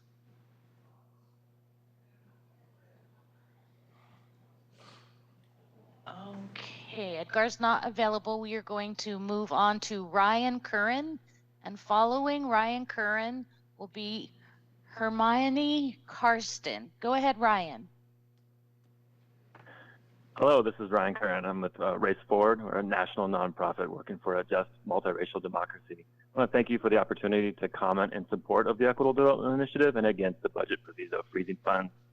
Now is not the time to backtrack on Seattle's commitment to racial equity. It is time to double down on community investments like this that address longstanding racial justice issues such as displacement, chronic disinvestment, and lack of access to economic opportunity for communities of color. Unfortunately, we have seen nationally a backlash to government's work on racial equity, starting with Trump's executive order against racial equity training and the Supreme Court's recent decision against affirmative action. This has had a chilling effect on government's obligation to achieve racial equity. Freezing EDI funds would continue this trend and sever community trust in government. And this is not a trend the city of Seattle wants to be a part of. EDI is a critical funding tool for equitable growth, and Race Forward hopes we can continue to lift it up as a national model for equitable investment. Thank you. Thank you. Our next speaker is Hermione Karsten, and following Hermione is Janelle Perot. Go ahead, Hermione. Thank you. My name is Hermione Karsten. I'm here to ask to support fair gig worker pay and vote no on the Uber and DoorDash proposal. I'm a customer. My husband and other members of my family are very high risk from COVID even after the vaccines. So gig workers save our lives every day. They deserve to make a living. In terms of some of the things I've heard about changes and how customers tip differently, I can speak from personal experience that Instacart has radically changed how customers are able to tip. They're actively discouraging it, actively suggesting we reduce the options available and making it difficult to tip. I've seen tipping windows simply not come up. Thank you for that. And I also want to say maintain EDI funding. The city needs it. Thank you. Thank you. Our next speaker is Janelle Parrott, and following Janelle will be Philip Pantaleo. Go ahead, Janelle. Hi, thank you. I'm Janelle Parrott, and I'm asking you to vote no to cutting gig workers' wages. Gig is in transition or dislocated and is a vital part of Seattle's economy, especially since the pandemic. I'm a single parent in the throes of early childhood, a chronic health condition, and endured all the economic and social consequences of the pandemic. DoorDash helped make ends meet for me and my now 8-year-old daughter, with some days the only money left was for gas. I too have seen those earnings go down as gas prices go up. I became one of the gig workers that kept the economy going during the pandemic, helped deliver to folks with no transportation or are disabled. I am proud to provide a valued service. This service is paid for on the backs and work of the contractor, transportation, mileage, repairs, depreciation, and gas. below minimum wage would not even break even and not even earn a sustainable income for investment. When you devalue the service, you devalue the people providing the service. Thank you. Our next speaker is Philip Pantaleo, and following Philip will be Connor Sullivan. Go ahead, Philip. Hi, my name is Philip, and I'm a South Park resident speaking on CB 120774. EDI is one of the few anti-displacement tools the city has and is rooted in the 2035 comprehensive plan. Just recently, this council rejected Councilmember Morales' Connected Communities pilot with an explanation that it wasn't the right time because the new comprehensive plan has not been adopted. Yet in the mayor's One Seattle plan, EDI is lifted up many times as a major commitment to keep Seattle a culturally diverse city and preventing displacement.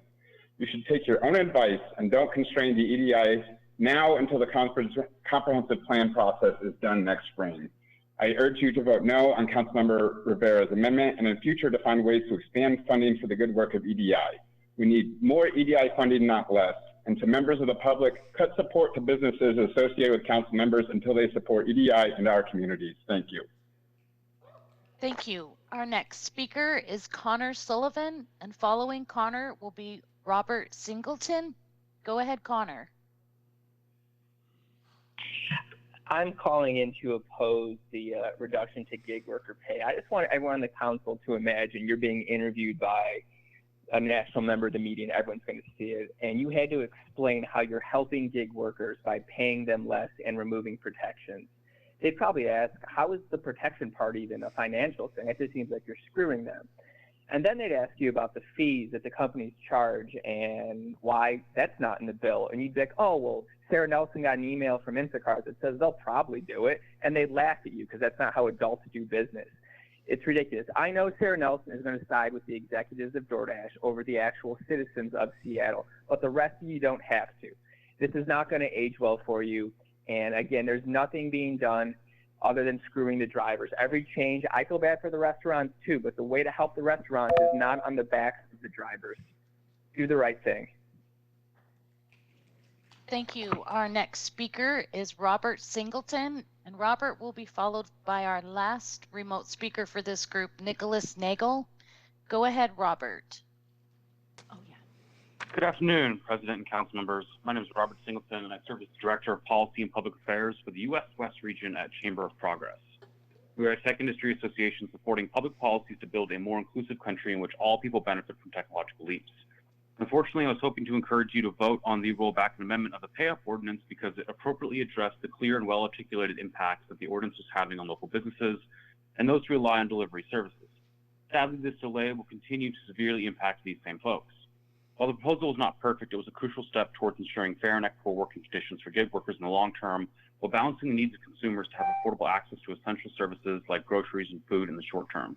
Knowing all this, the Council Committee on Governance, Accountability, and Economic Development wisely chose to move this proposal to this body without a single no vote. That committee met with stakeholders across the board and answered many tough questions and concerns via amendment and discussion.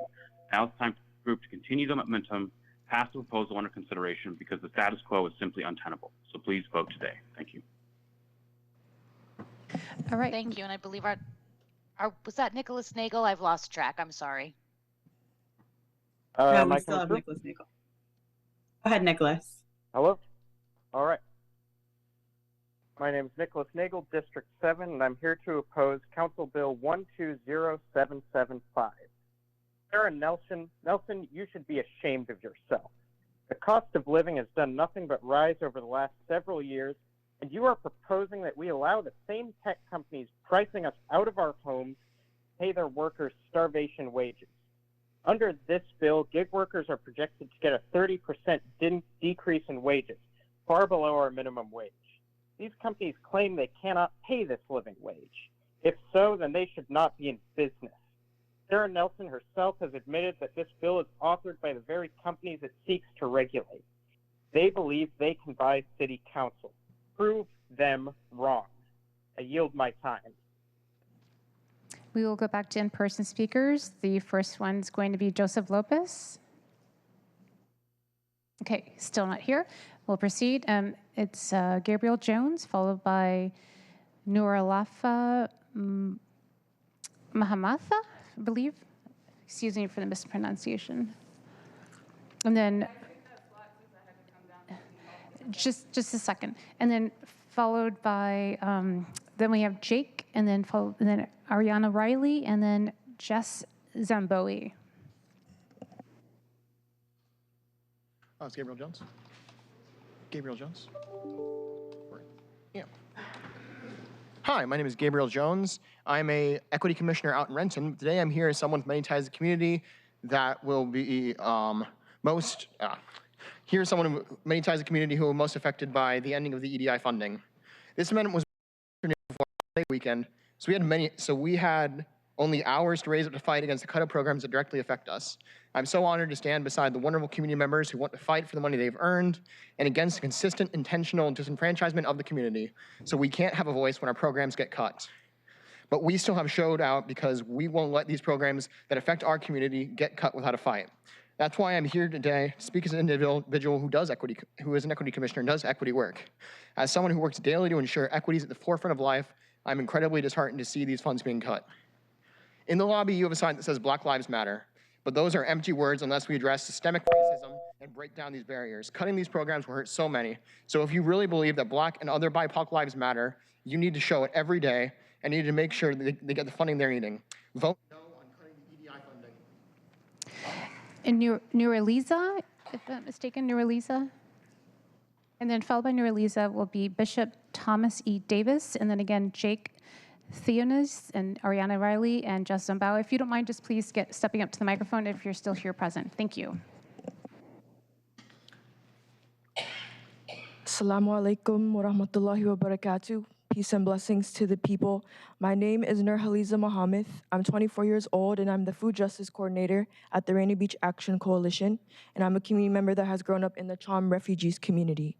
EDI has funded over $4 million for CRC and over $3.5 million in support of RBAC's property acquisition, which promotes food access, public safety, and youth development in our communities. RBAC has been in the middle of a contract amendment of $809,999 to bring this project construction to completion by the end of 2024. The fact that the City Council is deliberating with little to no notice after Memorial Day weekend or whether or not to withhold the funding of my community's infrastructure is intentionally keeping those impacted outside of decision making. Just know that you have brought Black, Indigenous, immigrant, and refugee elders and youth outside for the wrong reasons. This is a very, very bad idea. Councilmember Maritza Rivera from Ravina, I'm fearful to learn the truth of your intentions for sponsoring this proposal. Remember that the power is being exercised now. It is the generation of youth that will remember what continues to be withheld. We inherit it all. We will not rest because of decisions like yours, and we have the rest of our lives to commit to addressing your harm. And more will rise to join us. In that I rest, thank you.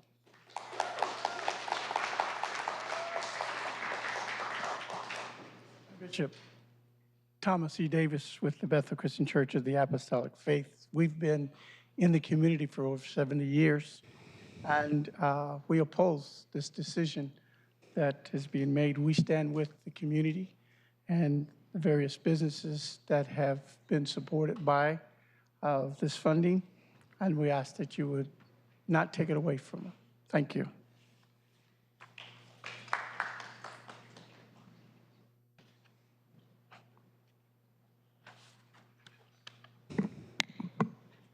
Hello, council members. My name is Jake Thanos, and I work for Duwamish Tribal Services. I'm asking the council and mayor to please honor the city's promises to fund 6 participatory budgeting projects voted through by the public last November. The most impacted communities have been working tirelessly for years to ensure the city follows through on its promises and invest in Seattle's historically underfunded Black, Indigenous, and communities of color. And please do not cut the EDI funds as Councilmember Riviera's amendment proposes, which pits BIPOC communities against each other. In August of last year, the Duwamish Tribal Services held a community outreach event, and one of its projects submitted was approved by voters. Please honor the process and fund all 6 PV projects, including the $7.2 million to fund the Duwamish-centered community center that will offer programs to foster community engagement and cultural preservation. Duwamish Tribal Services should be the main contractor for this project. There is also a petition circulating that has amassed about 2,000 signatures in less than a week. Please follow Thank you.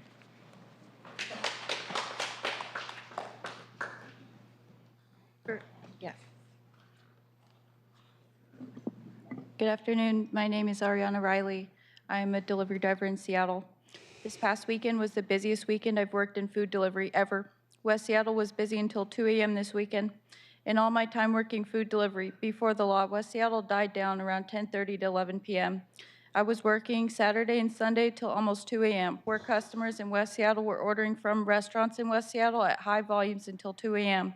The proposal to amend pay up is based on assumptions that restaurants are slow, customers are ordering less, and drivers aren't staying busy. For the majority of restaurants and drivers, that is not true. Restaurants at this time are busy, drivers I talk to are busier, and customers are getting their food at 2 a.m. promptly.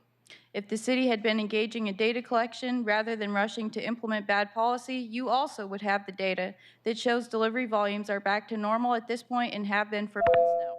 Engage in data collection, not cutting our wages for hopes and post-to-bees. Vote no. Thank you.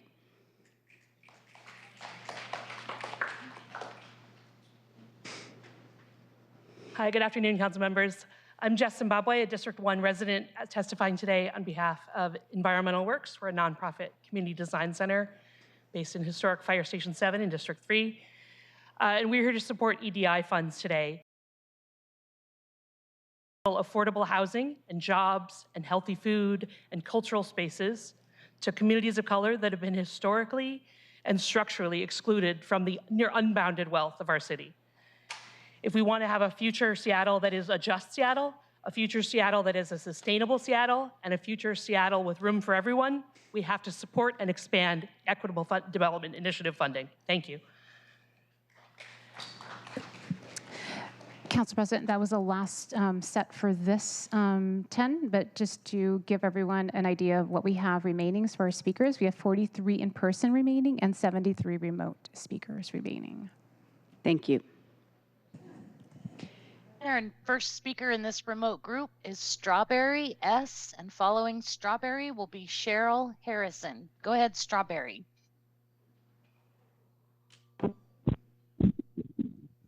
I'm a part of the Seattle Alliance Against Racist and Political Oppression. Vote no on Maritza's amendment to cut over $50 million from the EDI. Seattle made a promise to our communities of color to invest in equality and equity for all. This amendment would break that promise. It's not a good look for Seattle to run out of money for public libraries, schools, and BIPOC community organizations, only to provide 23% raises for a brutal police force known worldwide for laughing about how a young woman they murdered has limited value and is at the center of several discrimination and sexual harassment lawsuits. Nor is it a good look to introduce this amendment the Friday before a long weekend. It gives the appearance that the council does not want to hear public comment on what you are planning to do with our tax money. The voices of the masses deserve to be heard. I urge you to keep your promises to Black and brown community-led organizations today so you don't have to make empty apologies for failing them tomorrow. Thank you. Our next speaker is Cheryl Harrison, and following Cheryl will be Sharita Dumas. Go ahead, Cheryl.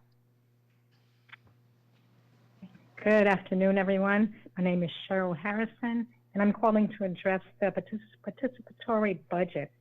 So I'm urging the council to fully fund the projects chosen to be funded through the participatory project budget process, which is housed by the Seattle Office of Civil Rights. And they said, what they said was, our vision is a city of thriving and powerful communities that foster shared healing and belonging.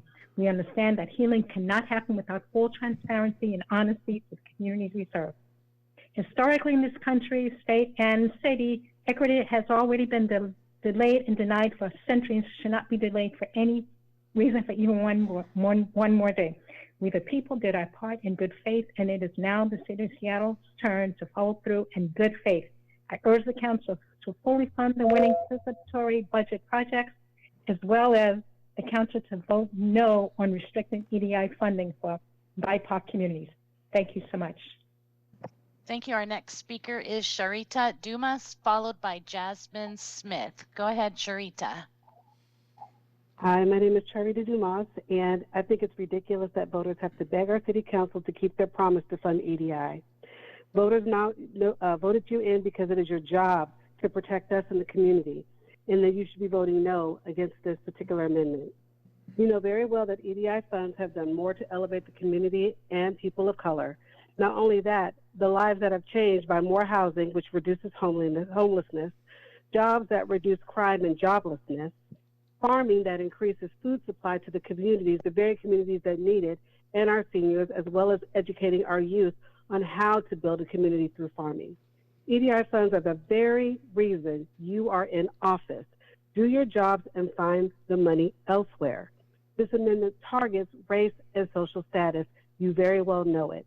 At this point, we shouldn't have to ask you to do your job. You should do it willingly. Thank you. Thank you. Our next speaker is Jasmine Smith, and following Jasmine will be Edwin Lindo. Go ahead, Jasmine.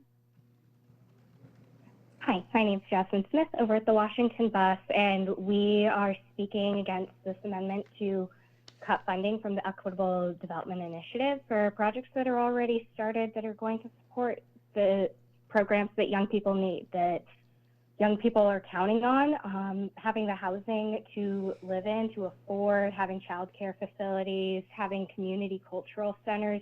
These are all things that countless young people benefit from. And the youth in our communities are outraged and panicked by this amendment, which threatens to defund and remove these critical resources and programs. They've already been integrated into long-term community plans. Divesting from them will put jobs, community resources, and many communities' futures into jeopardy, causing irreparable damage to our city's progress. There will be calls to justify this with the budgetary issues within the city, but this is not an excuse to divest from our communities. Thank you. Thank you. Our next speaker is Edwin Lindo, and following Edwin will be Afua Coyote or Kuyate. Go ahead, Edwin. Hi, I'm Edwin Lindo, co-founder of Estelitas Library. Me, my life partner, my family are homeowners in Beacon Hill, and we as a community standing in solidarity with everyone else in Chambers, as we are here currently at the airport, urge council to vote no on Councilmember Rivera's amendment. We've organized in less than 5 hours from the business hours. You probably received about 1,500 emails to your inbox because our community said we will not stand for this, and that was in less than 12 hours. The community said, we deserve what you have committed as a city council. Imagine if we had more time. Our community has a voice and they are strong. And in receiving these emails, you may have believed that our communities are unsophisticated because we did say that the number we were going to lose in funding was $50 million, which is not exactly what Councilmember Rivera proposed. It was $25 million to be frozen. However, we understand how this political game works.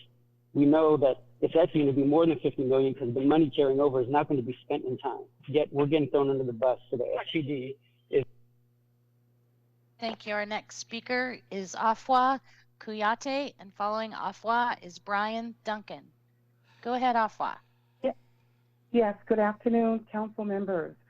My name is Afua Kuyate, and I am the executive director of Adefua Cultural Education Workshop. I'm also a constituent of the Cultural Space Agency. This next year, we celebrate our 40 years of being in Seattle. Being in Seattle, performing and providing cultural education to children in almost every school in the city of Seattle. Right now, we're building an African Cultural Arts Center in Rainier Valley, where I live and I work. This problem that we're addressing will jeopardize our Rites of Passage program, our Rainier Valley Creative District, our Odunde Festival, and local immigrant and refugee populations. Please vote no for CB 120774. Every bit goes a long way. If you don't want us in the streets, give us a home. Thank you. Thank you. Our next speaker is Brian Duncan, and following Brian will be Jade Weiss. Go ahead, Brian. Hello, yes, Brian Duncan, District 6. Would like to urge a no vote on the rescinding of the minimum wage for the gig workers. I'm not a user of the service, nor in the restaurant or the industry in any way. I'm just a random voter, but I do pay attention to current events and have heard the debate on both sides and understand that people have different opinions about it. But I really think that at a basic level, everyone deserves to have a minimum wage including gig workers. So I urge a no vote on that. Thank you. Thank you. Our next speaker is Jade Weiss, and following Jade is Jeffrey Gustafson. Go ahead, Jade. Thank you. I'm a King County resident and a housing justice advocate.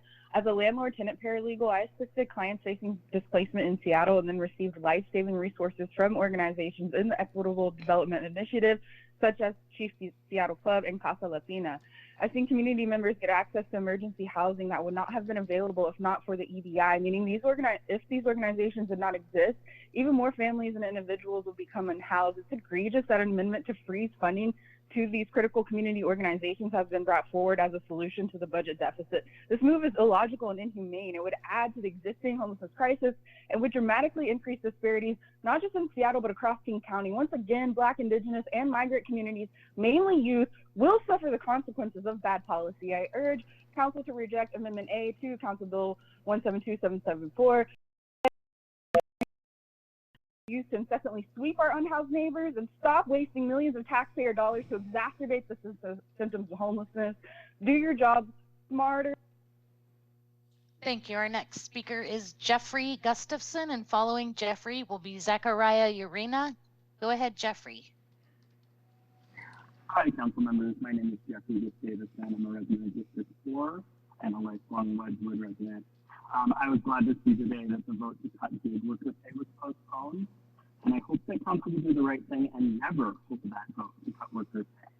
I'm troubled as a voter that such a pay cut was ever on the table, and I find that to be embarrassing.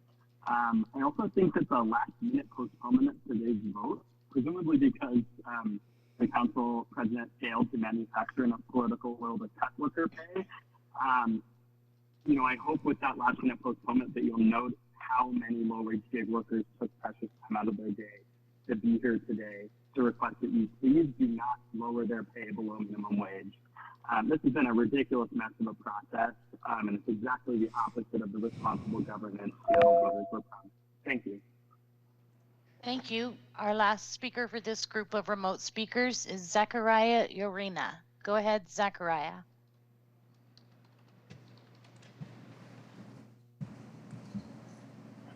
Hi, so my name's Zachariah. I'm a delivery driver on Grubhub, DoorDash, and Instacart. I'm asking you to please stand with drivers and vote no on the proposal to cut driver pay. There is nothing beneficial for drivers in this proposal. It will only hurt us, and these apps are trying to spin it like we need more deliveries, but that's not the case. We need to be paid fairly for the deliveries we do take, though. And before the pay up, I was being flooded with offers as low as $2 and $3 to travel several miles. And furthermore, the Top Dasher program they want to bring back, where you need to maintain a 70% acceptance rate to get priority on better orders, is a way to punish drivers who refuse these low offers. And they want to bring this awful program back. We will now go back to in-person, and so we'll have one pause, please. So, colleagues, by now it's almost 4 o'clock, and we have extended public comment the equivalent of about 6 public comments. So we've gone through 2 hours. My inclination is always to let everybody speak, and I just wanted to get agreement or see if there is any objection. Okay, go ahead, please. I'm going to call the next 10 names. If you can please line up to the microphone. It'll be Jared Johnson, Nathan Beckwith, Ryan Donahue, Diane Ferguson, Sam King, Ren Wheeler, Taylor Farley, Cliff Cawthorn, and then I believe it's Gary, and then Hashan. Good afternoon. My name is Jared Johnson. I'm with the Seattle Chinatown International District Preservation and Development Authority, also known as SCIPTA. We are a member of the Race and Social Equity Task Force, which was instrumental in the founding of the Equitable Development Initiative. EDI was created to address the ongoing displacement of Black, Indigenous, and POC communities from the city of Seattle. As displacement pressures and affordability issues continue to grow, the city's investment in equitable development is crucial. EDI has funded a number of community-led projects, including the Little Saigon Landmark Project, which in partnership with Friends of Little Saigon will bring a Vietnamese cultural center and family-sized housing to Little Saigon, a project that has taken this community over 10 years to get going. Freezing the funds for this program will not only mean that projects like these may not happen in the future, but also that BIPOC organizations across the city that have been working tirelessly to preserve their communities could have their projects stalled or completely derailed. I urge that you maintain this funding. Thank you. As a reminder, there's 2 microphones, so if you want to stand up to the other microphone, both these microphones work, this one and then the one over here on the west side too. Thank you. Go ahead. Nathan? All right. I decided to come up here with no list to read off of. I'm going to look right in your eyes, and I want a little bit of engagement. I started coming in here because of the gig worker rollback, or whatever you want to call it. And every single time I've been here, I've become more and more frustrated by watching and listening to what you guys are trying to change and the amount of money that you're just like ignoring. What is it, $143,000 you make? Is that individually or collectively? You don't have money for EDI? You want to reduce gig workers' pay? Have you tried to live off of minimum wage? Have you tried to live off of what the current gig worker pay is? What is that? It's like $64 an hour you guys make? How about you reach deep down in your pockets and you start putting some money where it goes? Don't retroactively fund the police. What is it, $103,000 you're gonna give them? It's ridiculous. What are you doing?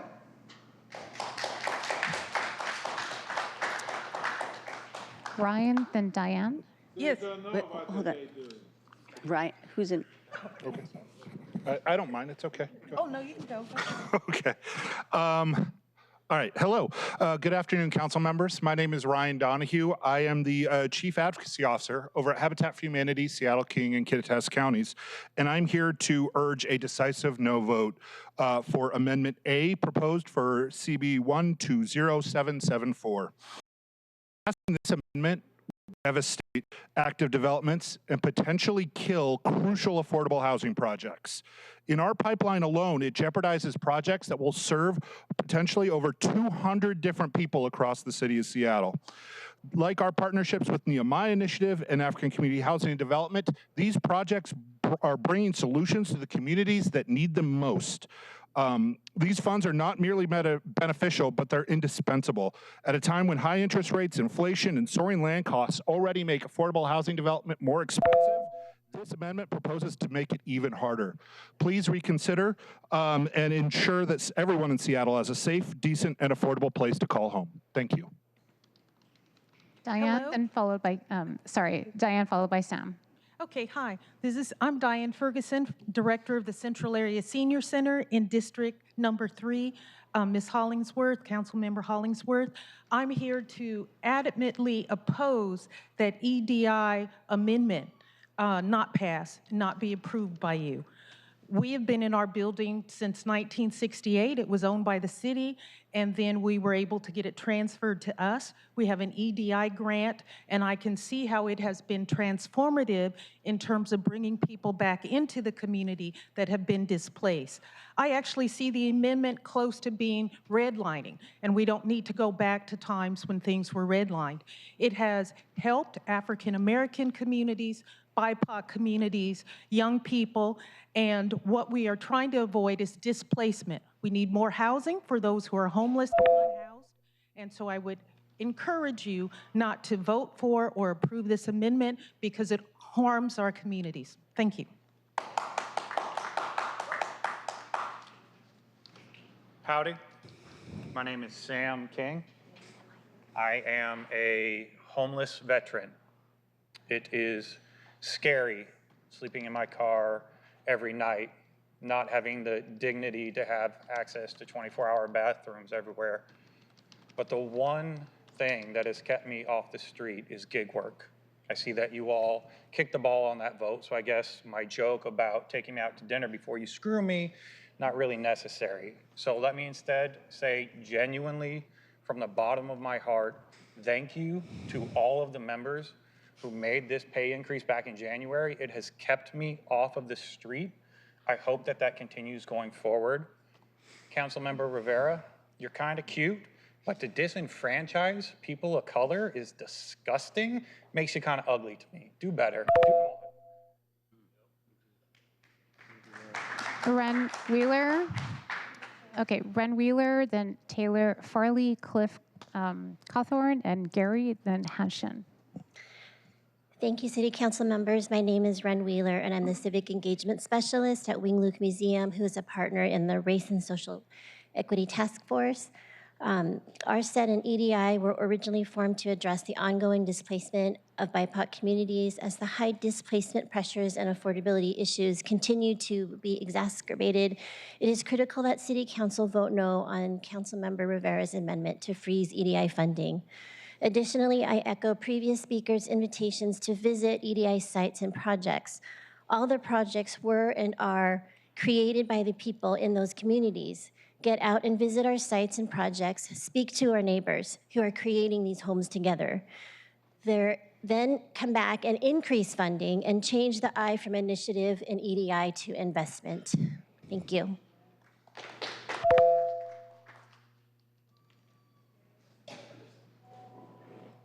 Taylor was next. Is there a Taylor here? Are you Taylor? Hi. Yep. Hello, I am Taylor. I am from Queer Power Alliance. I urge you to vote no on the Councilmember Rivera's amendment, CB 120774. This is directly impacting and harming the community, and more specifically, it's harming people of color, queer, trans, and Indigenous people. We don't need to wait for the funds, is the way that it's worded, and your people have sent us an email saying it'll be a pause. We don't have time for a pause. The community has worked very hard to get where they are right now. The reason that this is called an EDI is not just for equity, development, inclusion. It is equity and equity, diversity, inclusion. It was for the people of color and for people that are most disenfranchised. Don't continue the disenfranchisement. The community knows what they need, and they have been working to get that. Please vote no. Cliff? If Cliff is not here, then we'll move on to Gary. Good to go. So yeah, it's a bit of like being hit in the mouth, and like Mike Tyson says, when you get hit, then you don't know what to do. So I'm looking forward to the vote. But I'm also looking forward to having merit-based delivery again. I have a 100% acceptance rate, 100% completion rate on DoorDash. I'm looking forward to being back in that program. I'm looking forward to more orders. Karen Wolf from Working Washington stated that orders were down. That's unequivocal. Breakfast is gone. Virtual kitchens in West Seattle, virtual kitchens on Capitol Hill, they're down. Having a fee increase is not going to help that. More orders are going to help the restaurants. To do pro forma and work out that this works. They matter, the gig companies matter, they profit, we get more orders, we win.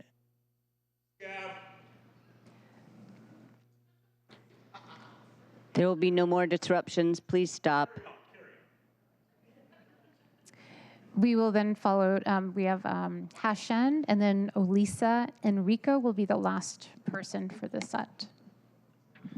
Since I moved to Seattle with my wife last year, we have been adjusting to the high cost of living here.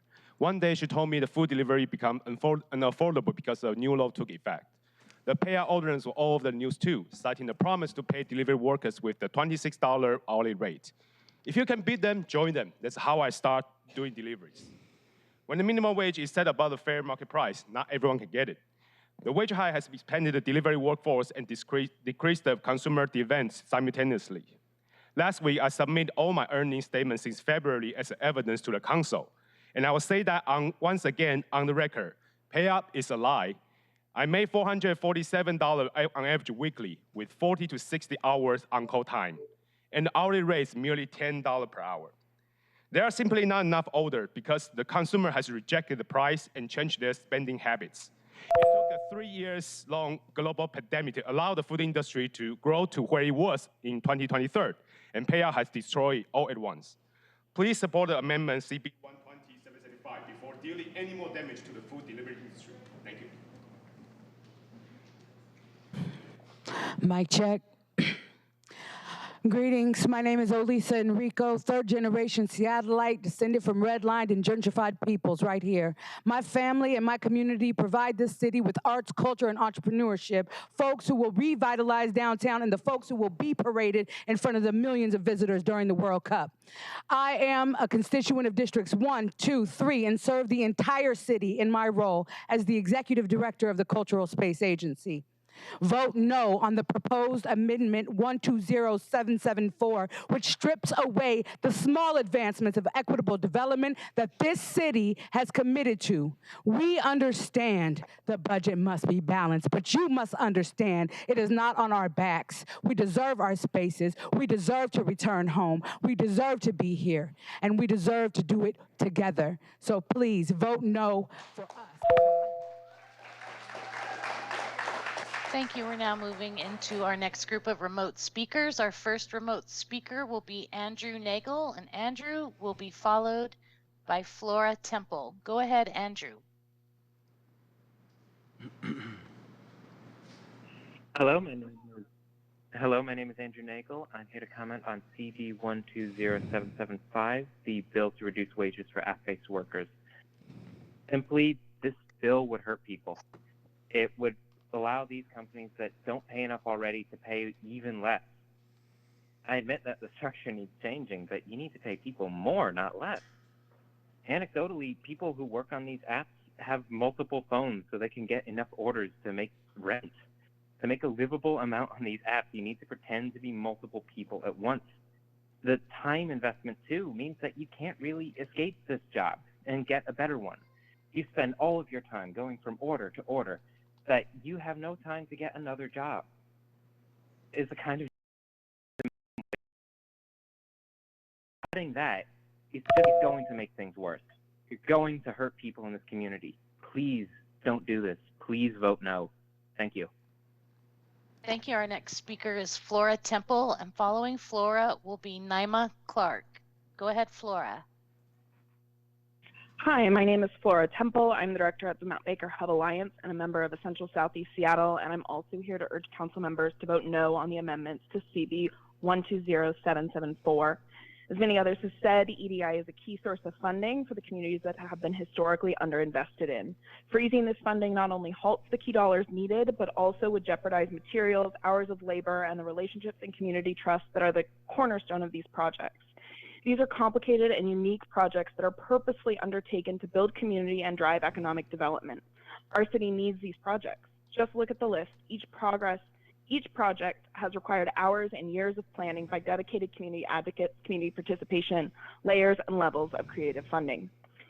Second, the amendment undermines the standard budget process, which accommodates the extended timelines necessary for development projects. It's troubling that this amendment was introduced so late without consulting the relevant departments, and this simply isn't how we do business here. While I understand that there's concern about the looming budget deficit, I urge you to look elsewhere. Thank you. Our next speaker is Naima Clark, and following Naima is Kathleen Allen. Go ahead, Naima. Hello, my name is Naima Clark. I'm a long-term resident of District 2. The Equitable Development Initiative is a lifeline to organizations of color, empowering them to build and sustain their communities. If this vital program is cut, it will be a devastating blow to these organizations, stripping them of funding they desperately need. Take Nurturing Roots Farm, for instance. We need to find land to continue our crucial work in providing fresh produce education and love and support to our communities.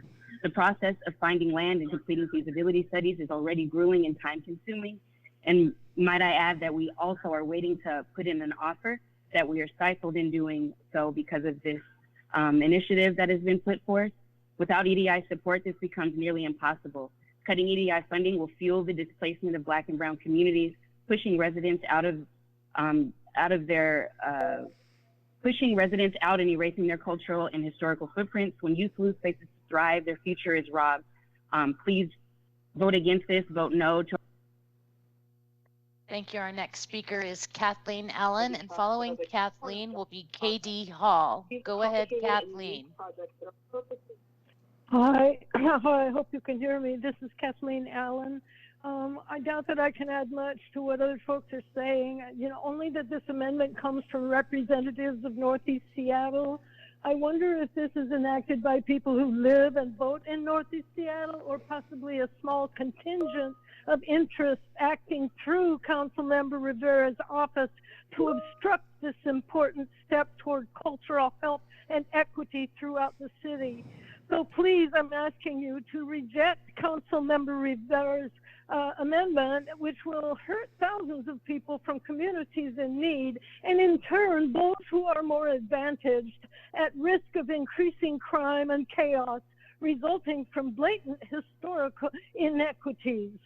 Increasing police presence alone will not solve the problem. Please stand with communities of color and all of us in support of harmonious dynamics for all Seattle residents. Reject the amendment and support the voter approved. Thank you. Our next speaker is KD Hall, and following KD Hall will be Lillian Ballesteros. Go ahead, KD. Hi, this is Katie Hall, and today I'm serving in the role of the chairwoman of the Youth Council for the NAACP Seattle-King County. And I'm asking that you all vote no on this EDI initiative. Not only would it hurt the past and all the work that Seattle has been doing, a person like myself who want to live in a place like Seattle, not being from here, you're going to really work at making that look horrible, as well as the present moment, and what side of history do you all want to end up on with the future generation. As far as youth council goes, these are your future lawmakers, these are your future educators, and these are voters. And so I would say something like this will make our youth council really want to get involved in understanding a little bit more about how do we go about voting down things like this.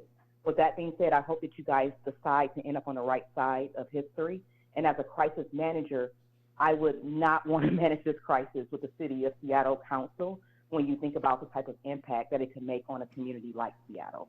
Thank you very much, and you can give the rest of my time to the next person. Thank you. Our next speaker is Lillian Ballesteros. Following Lillian will be Meha Khan. Go ahead, Lillian. Good afternoon. My name is Lillian Ballesteros. I'm a resident of Seattle, and I'm the Executive Director of Latino Community Fund of Washington. We strongly oppose the amendments proposed for the EDI funding. This was an investment. It was a promise made to our BIPOC communities, our young people, our families in Seattle. We urge the council to keep that promise and not cut this funding for our communities, not cut these investments. This would have dire consequences, in particular for our Black, our Indigenous, and our communities of color. I stand in solidarity with the community groups who have done such incredible work with EDI funding, and we urge the council to vote no on this amendment. You've heard many times this amendment and the disinvestment is going to have widespread impact on our communities. And so we support our communities, and in doing so, we need to vote no on this amendment. Thank you. Thank you. Our next speaker is Meja Khan, and following Meja is Anitra Freeman. Go ahead, Meja.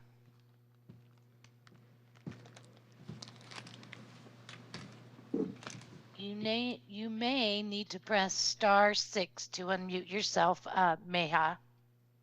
Hello. Can you hear me? Yes. Okay. Hello. This is Meja Khan, and I'm a gig worker partnering with Rodi and DoorDash. I just want to bring up some key points that I would like to share. The City of Seattle is a leader and a pioneer for positive, innovative change, ensuring fair and just laws for all workers, including the non-traditional sector. I take my job seriously in order to support the operational efficiency of the business I serve. However, it is disheartening when these companies expect us meager wages that are barely enough to survive on. Public financial profit statements further show the record revenues these companies raked in year over year.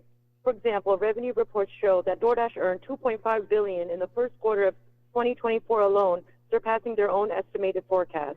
DoorDash earned $8.6 billion in 2023, up from approximately $885 million just 3 years prior in 2019.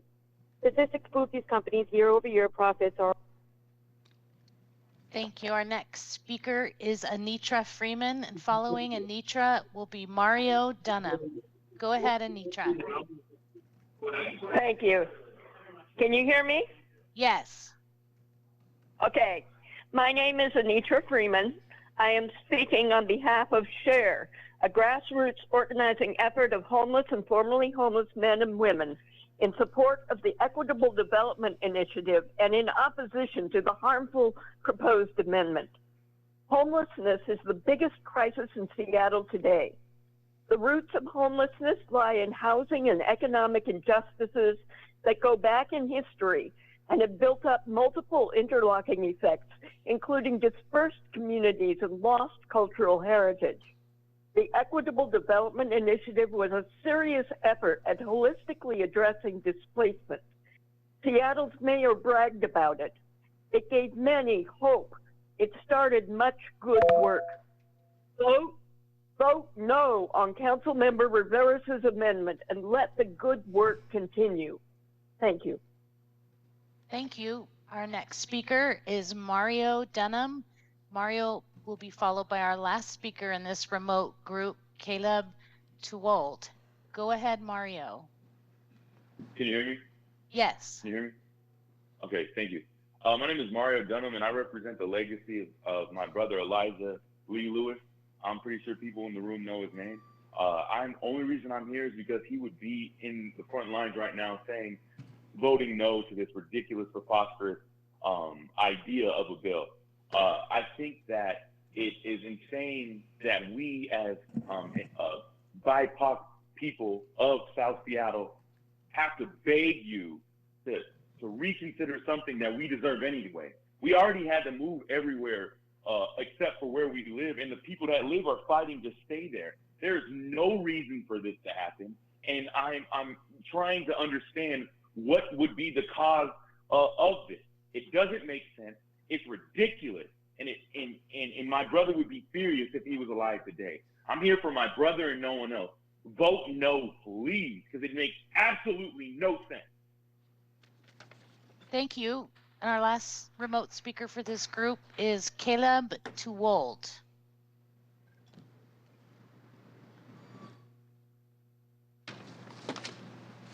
Hi, my name is Caleb Tuwolde. I work at Rainier Scholars. I am the Associate Director of Leadership Development there, and also a history teacher. I live in District 3, in the Central District, and I work in the Rainier Valley. I want to take this time to oppose Councilmember Rivera's amendment, CB 120774, pausing the funds or freezing the funds to the EDI is one of the most racist things that I've seen come through the city council in my time in Seattle. As a lifelong resident, I think it is important that we continue to fund these BIPOC organizations that are doing positive things in our community. I'd also like to make a note that I didn't come here to speak on it, but I want to make sure that app-based workers are paid a living. Thank you. And that concludes this group's remote speakers. Amelia, are you back for the in-person public? Thank you. Thank you.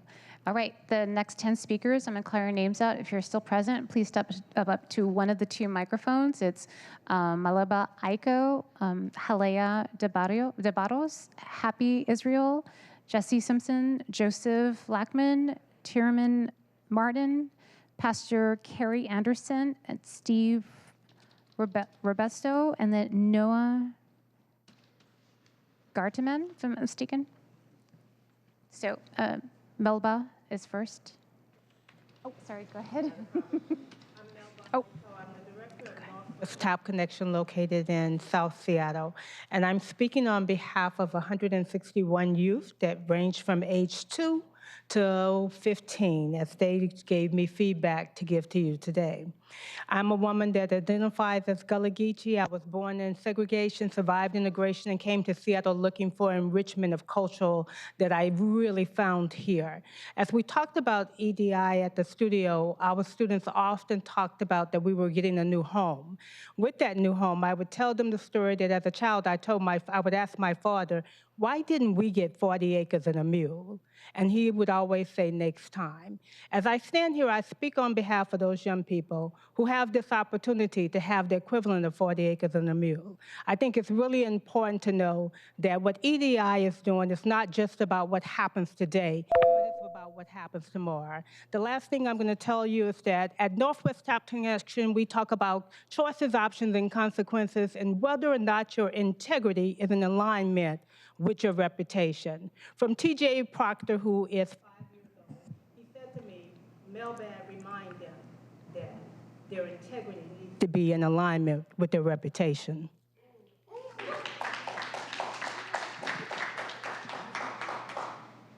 Good afternoon. My name is Halea DeBarros. I am an arts and culture worker. I am a resident of District 5, and I also work citywide as a staff member of the Cultural Space Agency.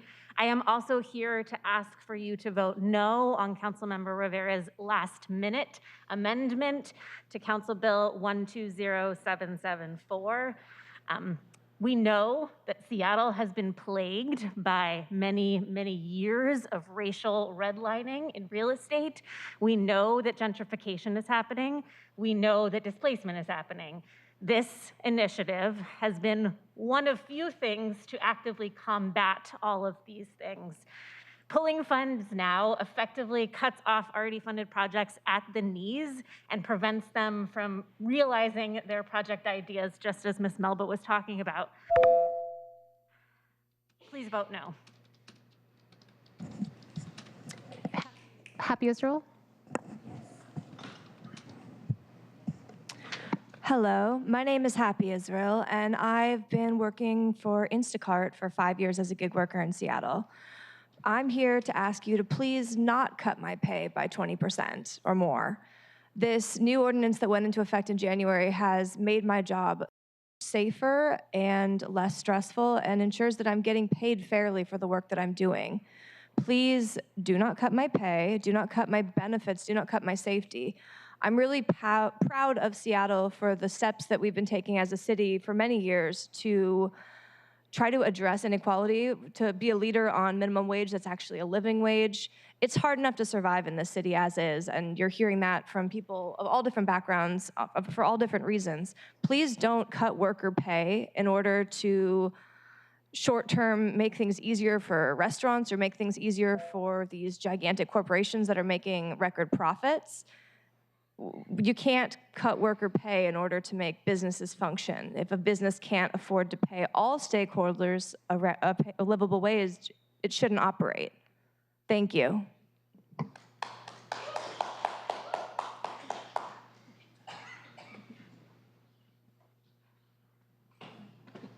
My apologies. It's Jesse and then Joseph.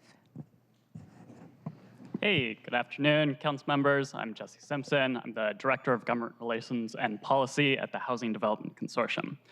Here today to speak in strong opposition to the proposed amendment to Council Bill 120774, which would freeze investments to the Equitable Development Initiative.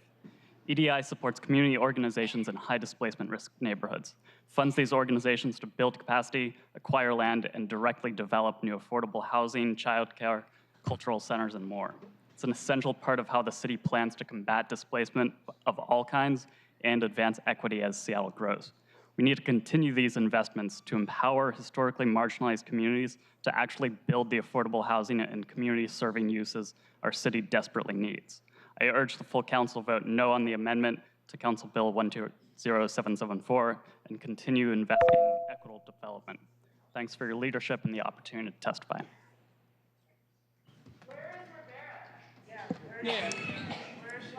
We have we have Joseph, and then after Joseph, it's Chairman. Hello, my name is Joseph Shoji Lockman, and I'm here on behalf of Asian Counseling and Referral Service. We're also a member The Equitable Recovery and Reconciliation Alliance. First of all, I want to say, I appreciate Council Mose being here, except for Councilmember Rivera at the moment, whose amendment I'm speaking to. It must be nice to not have to hear the criticism of this horrible amendment that's threatening the integrity of the Equitable Development Initiative.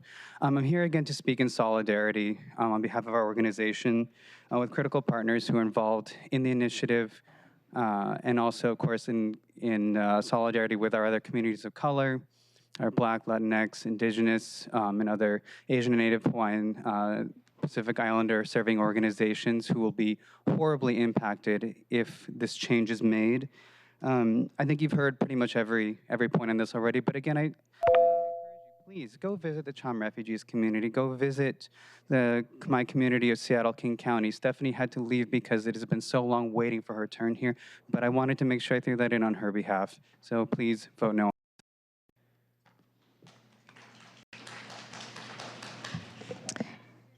Dearman, then Pastor Carrie Anderson. Good afternoon, Council. I'm Tiernan Martin, Director of Research at FutureWise. FutureWise urges the Council to vote no on Amendment A to Council Bill 120774, which would halt funding to one of Seattle's most vital anti-displacement strategies, the Community-Led Equitable Development Initiative. The amendment is inconsistent with the current comprehensive plan, specifically Capital Facilities Element Policy 5.5. It also contradicts new state law, which the city must comply with by the end of this year. See RCW 3670A70, subsection 2H, which specifically lists equitable development initiatives. Finally, the amendment is inconsistent with the stated values of this council. It would disrupt carefully laid plans by the city's community partners and make future partners think twice about working with the city.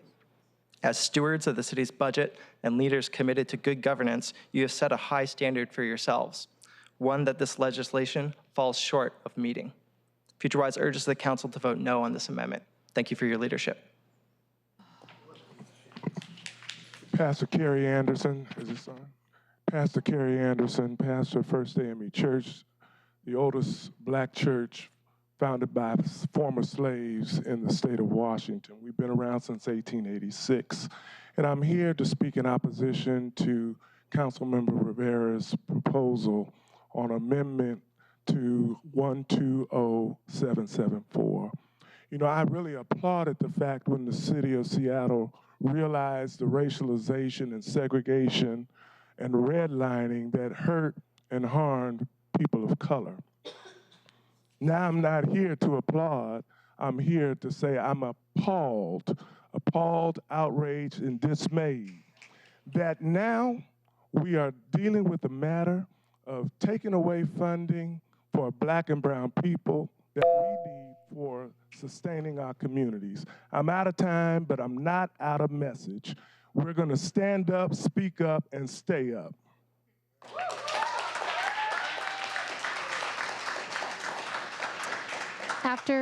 After Steve, we have Noah as the last person in this group. My young friend there comes from a church that was a church before there was a state of Washington. But as you can see, he has not been here quite that long, but he has been here for a long time. And we both came down here independently looking at, I believe, the same issue. What brought me here was the underpaying gig workers. What you have to do is raise the wages of people. Then you don't have to do guaranteed national income. Then you don't have to have a negative income tax. If you put money into people's hands, then they'll be able to afford to live. Now, I see a lot of gig workers who are working hard and getting not much. And the companies that employ them are very well. We should not legalize wage slavery. The South used to call that when they were looking at the North. Let's do a better job.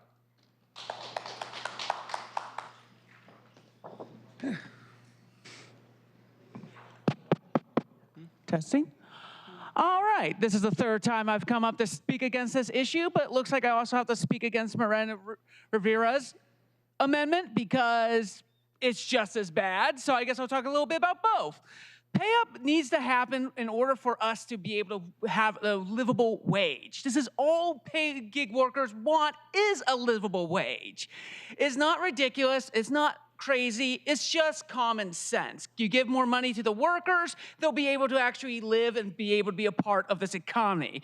But here's what really drives me insane is with Rivera's amendment. You are proclaim Hispanic person. Hispanic people had just been as damaged by the government as everyone else. If I must remind you, President Eisenhower did an operation with a very unfortunate name where it forced a lot of us out of this country and into Mexico, where some of us weren't even born there. What I'm basically saying is stop trying to screw your voters or we're gonna vote you out.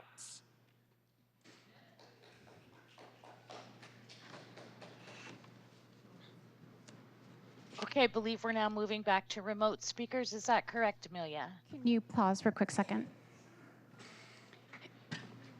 Colleagues, it is now 4:30, and we've been having public comment for 2.5 hours, and I am going to, everybody will speak. I'm going to pause public comment so that we can get to the consent agenda and the IRC and approval of the agenda, and then return to public comment if that is okay.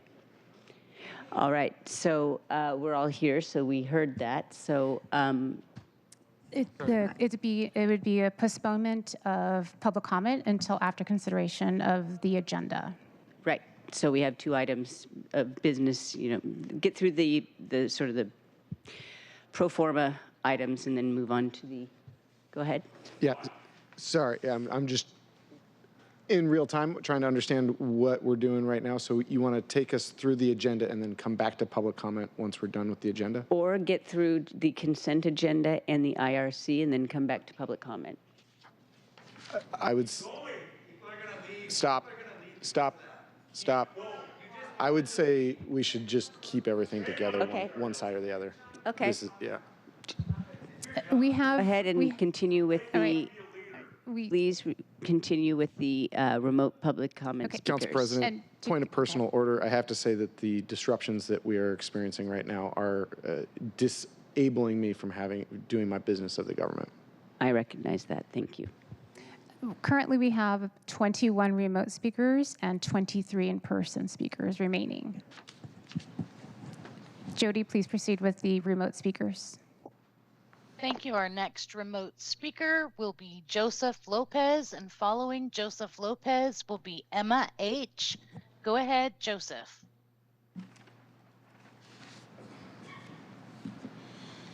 And Joseph, you may Good afternoon, City. Oh, there you are. Thank you. Go ahead. Good afternoon, Seattle City Council. My name is Joseph Lopez. I'm the co-executive director of the Church Council of Greater Seattle, located in the Rainier Valley neighborhood within District 2.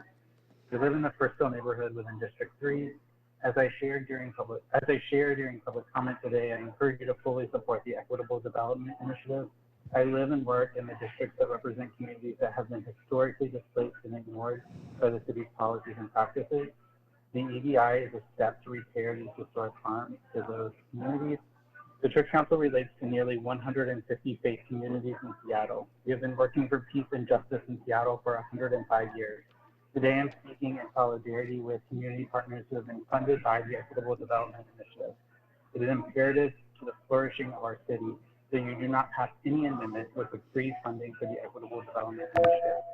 Doing the work of equitable development is not an overnight task. Do not pass any amendment to CB 120774, which would freeze funding to the Equitable. Thank you. Our next speaker is Emma H., and following Emma will be Eric Agimang. Go ahead, Emma. Hi, I'm wearing 2 hats today. I'm a bike courier who delivers with DoorDash and Uber Eats, and I'm a former employee of the affordable housing arm of a community development financial institution.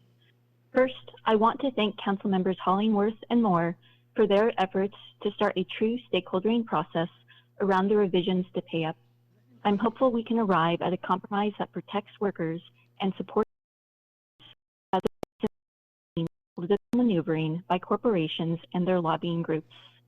Second, I'm deeply concerned that my representative, Councilmember Rivera, is seeking to defund the Equitable Development Initiative today, you ran under a platform of public safety. The data are clear that increasing affordable housing decreases crime. Jeopardizing funding for affordable housing via this amendment undermines your own stated #1 priority. We need more affordable housing, not less. Council members, vote no on the EDI amendment today and vote no on the current pay-up revision next week that likewise fails to include.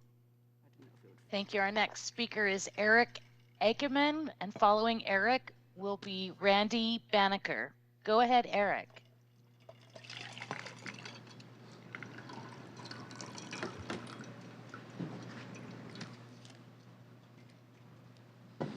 Can you speak up, Eric? Are you there? Okay, well, Eric is unmuted, but we cannot hear him. So we are going to move on to, Randy Banneker, and following Randy will be Roberto Jordan. Go ahead, Randy. Thank you, Council, for the opportunity to comment. My name is Randy Banneker, and I'm speaking in support of the amendment package to the pay-up legislation. I wish to thank Council President Nelson for her leadership on this important fix. The original ordinance, while well-intentioned, proved damaging once it went into effect earlier this year. Restaurants and drivers experienced a sharp drop in sales. Seattle is still struggling to recover economically, especially our downtown. Our city needs thoughtful course corrections, policies that are a detriment to economic recovery and individuals' ability to prosper. This package is an important and balanced course correction. Please give it your support. Thank you. Thank you. Our next speaker is Roberto Jordan, and following Roberto will be Diane Sujimura. Go ahead, Roberto. Good afternoon, City Council members.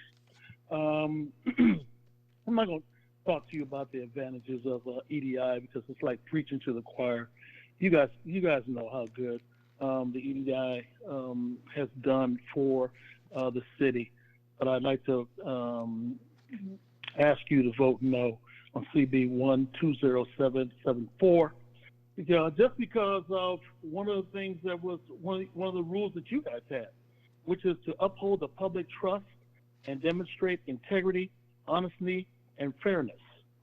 The city had these different organizations go through a competitive process to attain grants so that they could do the good for the good of the city.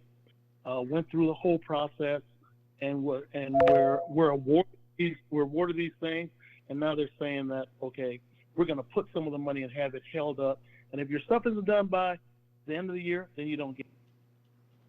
Thank you. Our next speaker is Diane Sugimura, and following Diane will be Marie Kidhay. Go ahead, Diane. Honorable City Council members, I would urge you to not support the EDI amendment. I'm Diane Sugimura. I was the director of the Department of Planning and Development when the EDI program was developed and adopted. And it wasn't because of me. It was because of amazing staff and community working together to develop this important program. Such an amendment would negatively impact the marginalized communities the program was specifically intended to help, those that have been systematically cut out of the public process and resources in the past for racial reasons. Yes, we are talking about actions that have taken place over many decades. While we cannot undo the past, we certainly have an obligation to make sure successful programs are continued, helping to ensure we are not repeating the damaging acts of the past. We can and must do better. Thank you for listening and for voting against this amendment. Since 2016, this program has been a model across the country. Thank you.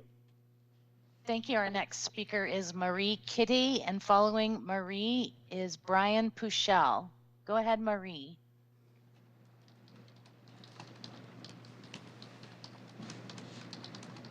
Marie, we may need you to press *6 one time.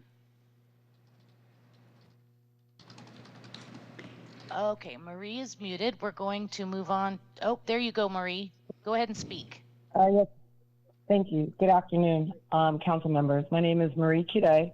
I am leaving a message regarding the Economic Development Initiative that funds, supports, and elevates projects that generate economic development growth and prosperity for non-white and historically oppressed communities like my community, the Central District.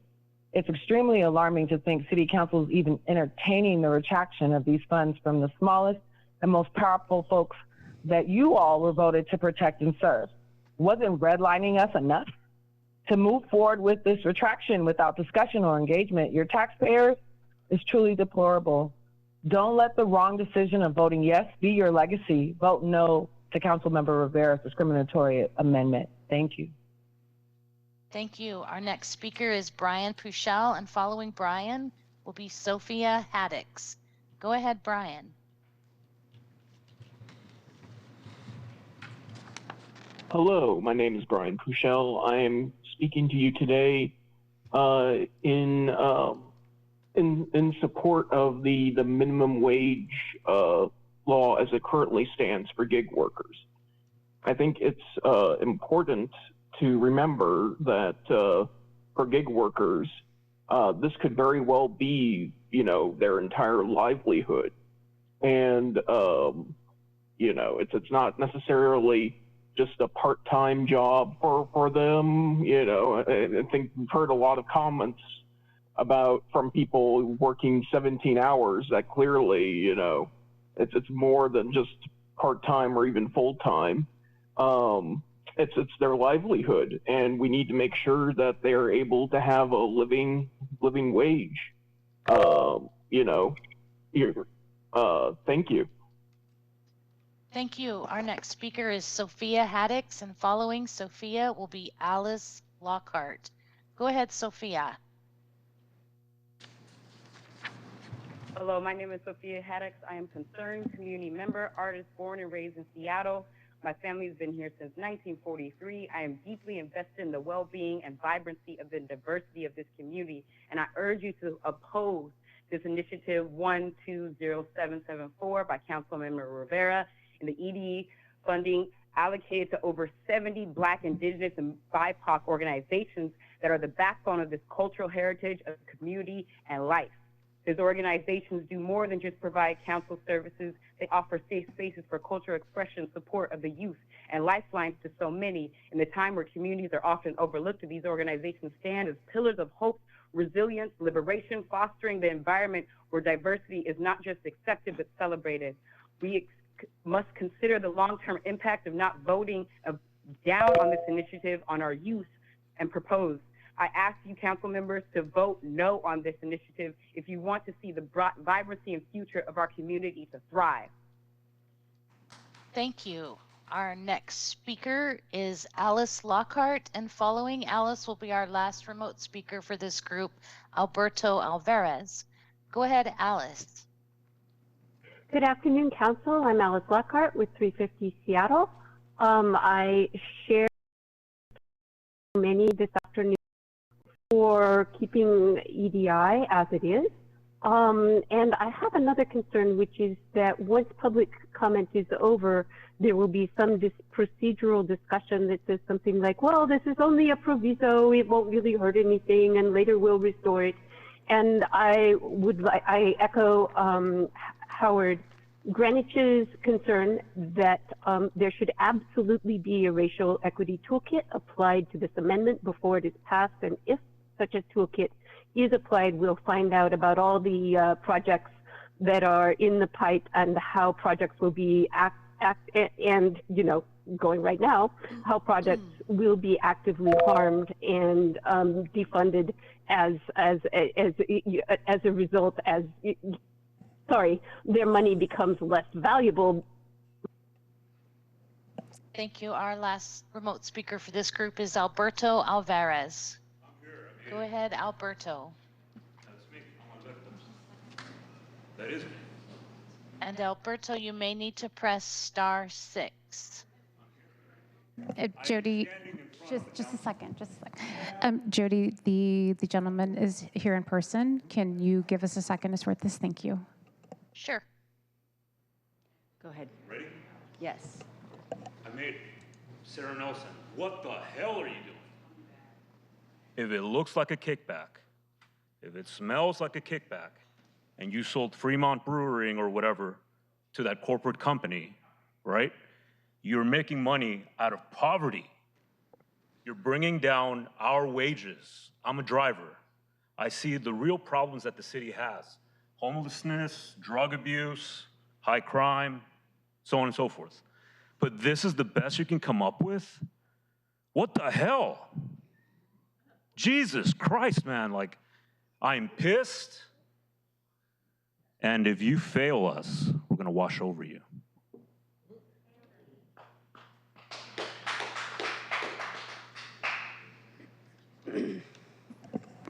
And we're going to call the next 10 speakers. Please line up on the 2 microphones. I apologize. It's been a long afternoon. We're going to go with Joan Polson, Robert Jeffrey C., Stephanie Ung, Lailetha Uranos, if I believe, J.M. Wong, Alex Mercedes Rink, Burnett Halliston, Michael Wolf, and Kadeen Cook, and we're at number 61, just to reorientate everyone. Thank you. My name is Joan Paulson, and I'm speaking concerning Council Bill 120774 on the EDA funding and asking for no reduction of funding on it. I am a board member of the Central Area Senior Center. I chair the Property Management Committee. As a 3-year-old organization, we've been trying to correct building issues that had been ignored for 20 to 30 years by the City of Seattle and Sound Generation. Currently, we are implementing a workable HVAC system to be followed by rooftop solar panels. The contracts have been signed, and we need the EDA funding to complete these projects. Please do not remove all of the funding for EDI. Thank you. Robert? My name is Robert Jeffrey, Senior. I'm Senior Pastor of New Hope Missionary Baptist Church and Vice Chair of the Board of New Hope Development Institute. We're working in partnership with Lehigh to build 92 units of housing in the central area. This amendment will vitally impact the work that we're doing. We've been working over 4 or 5 years to get this done, and now we're struck with this, and we've had all kinds of obstacles. This seems like a moral and ethical decision before the council. The city and governments in this country have always done their progress and solved their problems on the back of Black people, poor Native Americans. All of their problems and progresses have been solved over our backs. Please don't do this again. Let's start a new chapter in this city. Let's give benefits to the poor, to the Black, and to the BIPOC people in this city. Thank you. Stephanie? I'm not seeing a Stephanie. Okay, next is Lailetha, and then Yoran. Please come up. Thank you. And Yorandos, I believe is the next person, and then J.M. Wong. Start by saying, forgive me, Pastor, where you at? Okay. This is the same racist, white supremacy BS that you guys have done always to us. What right do you, Rivera, to come and take something from my neighborhood in the CD? Why don't you take the money from your own? You know what I mean? You talking about taking money from all these programs that are giving people hope? Can you imagine what it's gonna do? We got all these resources happening, and we still got homelessness, we still got drug addiction, but it's gonna be worse because they're gonna be desperate. We're not gonna do without feeding our families regardless what it takes. These programs make us feel like we have a chance, like we can do something different, like we're supported, like we can have a home. You guys go home every day. We don't. We need these programs, and whoever votes for this, we gonna vote you out. You can believe that. And by the way, I'm with WSOS, whose streets, our streets. Write that down.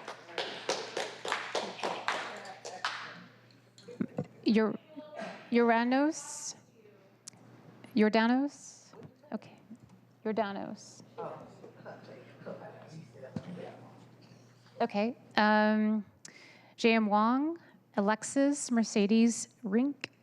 I just want to say, Councilmember Rivera, we see you. We see you for how sneaky and how shady you are pushing this amendment right before the long weekend. And who knows if you're going to push for this amendment to be voted today, but we just see you. And we want you to know that it's not going on well, and we're all watching you. So in the meantime, the City Council just recently passed the Seattle RSJI Race and Social Justice Initiative. It was signed into law last year, creating a toolkit to apply to all policy proposals before the Council. And as you know, every summary and fiscal note report from central staff that accompanies an ordinance asks if there's a racial impact and asks what was done to engage community. The checklist asks, how does this legislation impact vulnerable or historically disadvantaged communities? How did you arrive at this conclusion? So Councilmember Rivera's amendment has a clear and negative impact to these communities, and yet there was nothing done to show that an analysis was done or even thought of. So Council consideration of the amendment requires this RSJI analysis to be done first and should be withdrawn till then, all right? I didn't hear your name. I'm not sure if you're Jan Wong or, and if not, then Alexis Mercedes Rink is next, and then Burnett Hasselton, and then Michael Wolf. And please be ready to speak as soon as the person before you has stopped. And again, no clapping or disruption in between speakers. Go ahead. Good afternoon, Council. My name is Alexis Mercedes Rink. I'm a renter in the Central District and a proud Latina here today to advocate for our frontline communities here in Seattle. We have to recognize that our city has a history of discriminatory policymaking. To address this and truly make housing affordable and advance racial equity and mitigate displacement, we must promote equitable development and ensure we're incorporating density across our city and in every neighborhood. The amendment on EDI, which puts the city on a path to divest from equitable development projects, is a betrayal to Black, Indigenous, immigrant, and communities of color in Seattle.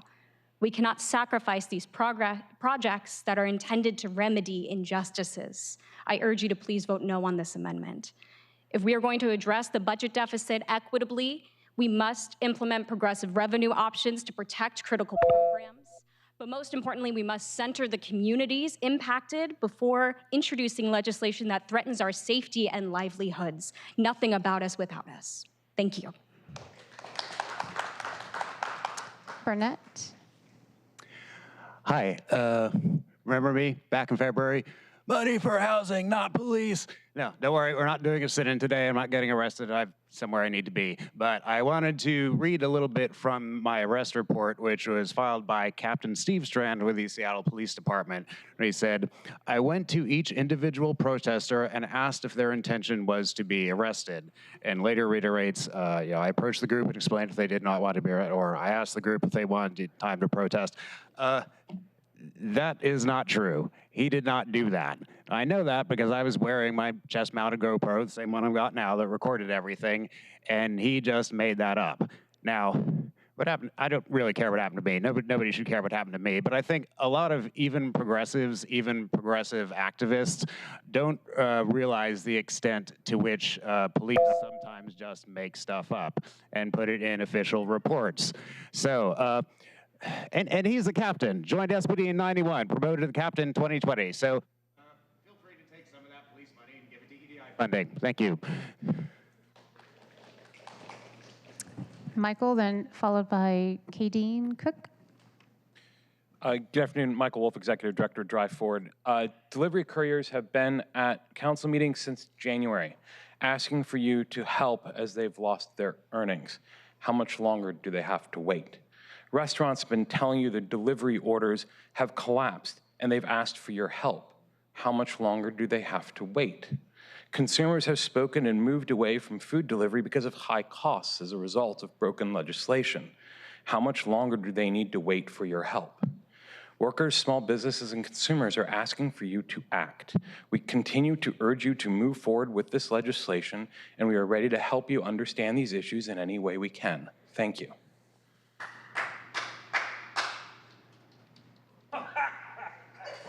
That's the best you have. One guy. I'm out.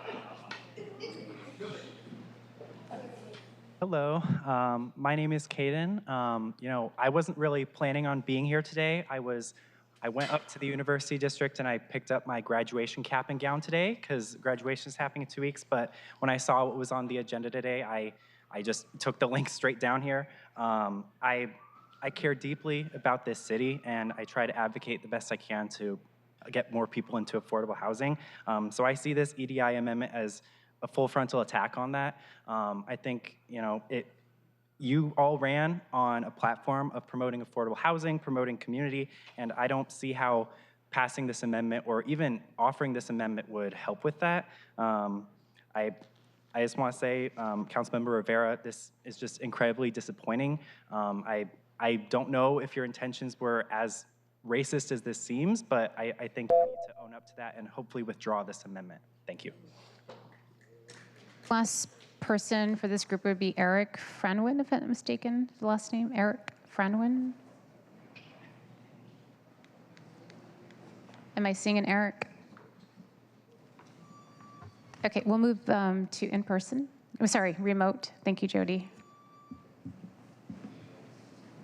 Yes, our next remote speaker for this group is Lynn Reed, and Lynn will be followed by Peter Kitchen. Go ahead, Lynn.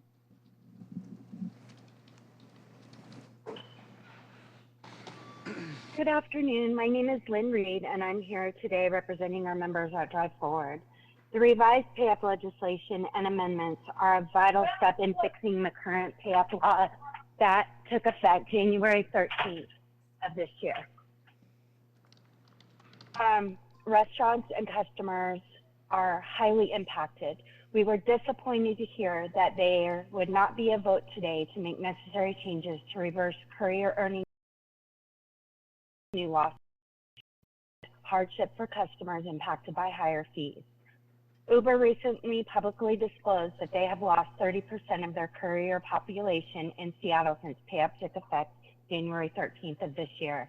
Restaurants are reporting 50 to 60% less delivery orders. Drivers are waiting up to 2 hours between offers, bringing their overall earnings to a fraction of what they earned before January 13th. pay-up has created a snowball of unintended consequences. Please fix this now. Thank you. Our next speaker is Peter Kitchen, and following Peter will be Ashwant Hauer. Go ahead, Peter. Yes, well, I'm calling in opposition to the amendment to strip funding from EDI.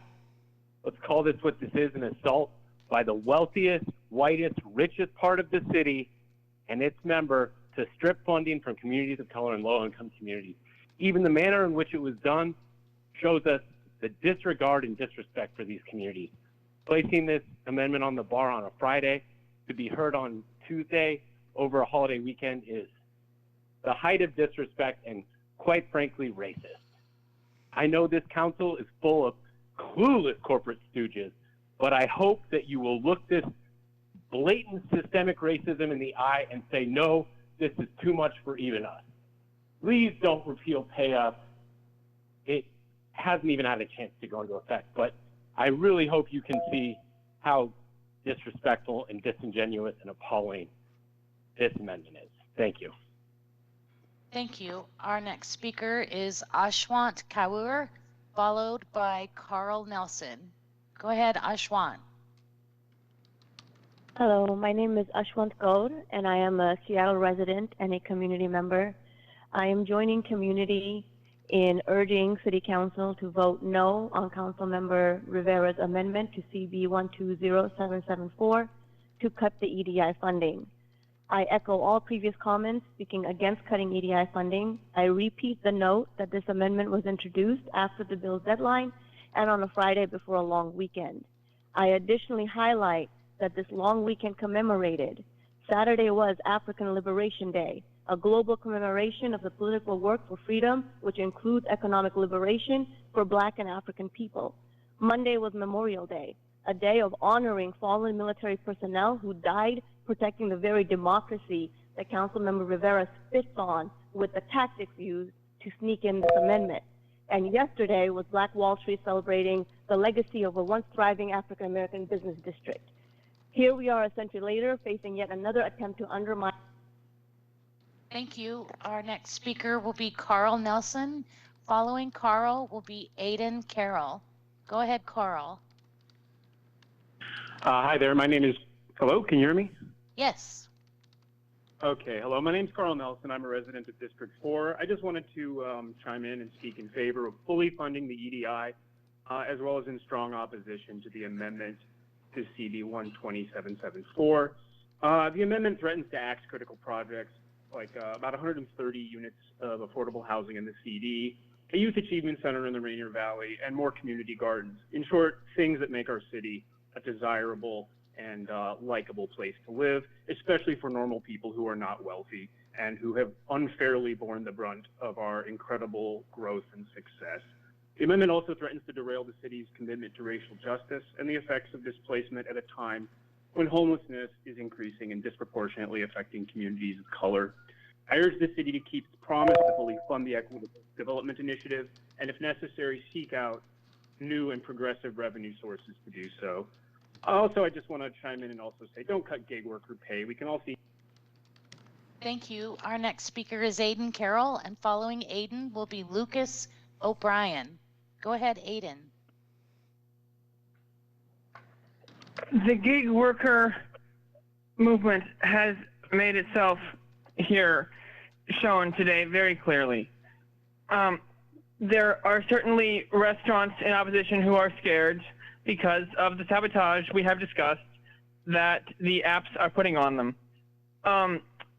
It's insightful to look into a new book by Yanis Varoufakis, the former finance minister of Greece, called Techno-Feudalism, about how the cloud platforms are squeezing not only workers, but what we used to call the free market, and charging essentially rents to use their platforms on every person and business in the economy.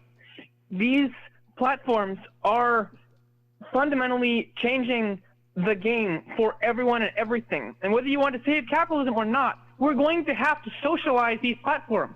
100 years ago, we municipalized our water and our power. And everyone knows that was a good idea. Thank you. Our next speaker is Lucas O'Brien, and following Lucas is Jess Long. Go ahead, Lucas. Hi, my name is Lucas O'Brien. I'm here as a resident of West Seattle to stand in solidarity with the Duwamish tribe and asking the Seattle City Council to uphold their promise to fund the participatory budgeting by approving CB 120774.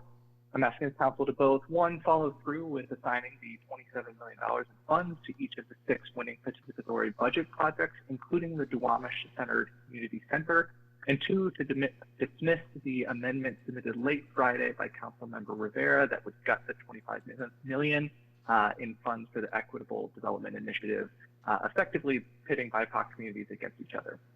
Thank you. Thank you. Our next speaker is Jess Long, and following Jess will be Jennifer Beatum. Go ahead, Jess. Hi. Yes. Hi. Oh, perfect. My name is Jess Long. I am a housing case manager. I am concerned about Councilmember Rivera's amendments. This would affect my ability to do my job of getting people into the housing that they need. I echo all of my neighbors' sentiments that they've already said to demand a vote no on her amendment. I want to ensure that all EDI projects maintain their funding and they continue to get more funding. I yield my time. Thank you. Thank you. Our next speaker is Jennifer Beatum, and following Jennifer will be Kitty Wu. Go ahead, Jennifer. Hi, my name is Jennifer Beatum. I live in District 3. I identify as queer and disabled. I work in the arts and culture sector. I urge you all to vote no on CB 120775, cutting pay to app-based gig workers. It's offensive. Councilmember Nelson has demonstrated she's okay not only with these highly profitable tech companies gouging consumers and gig workers, but letting companies write legislation for her. This is not representing stakeholders. I also urge you to vote no on Council Bill 120774. Displacement is still happening. It disproportionately affects BIPOC communities. And it's abominable that Councilmember Rivera proposed this intensely harmful, biased amendment to gut the Equity Development Initiative funding on a timeline with only 5 business hours for the public to respond. Seattle continues to suffer from targeted economic repression of Black and brown communities, and it's reprehensible that any council members are in support of the bill. Ongoing, sustainable, transformational work by BIPOC stakeholders to create affordable housing. I urge you, do not amplify structural racism and perpetuate historical harms. Thank you. Our next speaker is Kitty Wu, and following Kitty will be Caleb Germanero. Go ahead, Kitty. Thank you, council members. I live and work as a hip hop advocate in District 3 at 206 Zulu at Washington Hall, and I'm incredibly disappointed with Councilmember Rivera's shameful late night amendment of CB 120774 to freeze funding from our BIPOC communities, and I urge you to oppose this amendment. The EDI supports community development that starts to address the racism and economic injustice of decades of displacement and cultural gentrification. The city has made a commitment to social justice and ending racism through our Race and Social Justice Initiative. The city of Seattle is a self-proclaimed nationwide leader in this effort, and we expect more from our council, not less. Please vote no on this short-sighted, misguided, and inequitable amendment. Thank you. Thank you. Our last speaker for this group, excuse me, of remote speakers is Caleb Germanero. Go ahead, Caleb.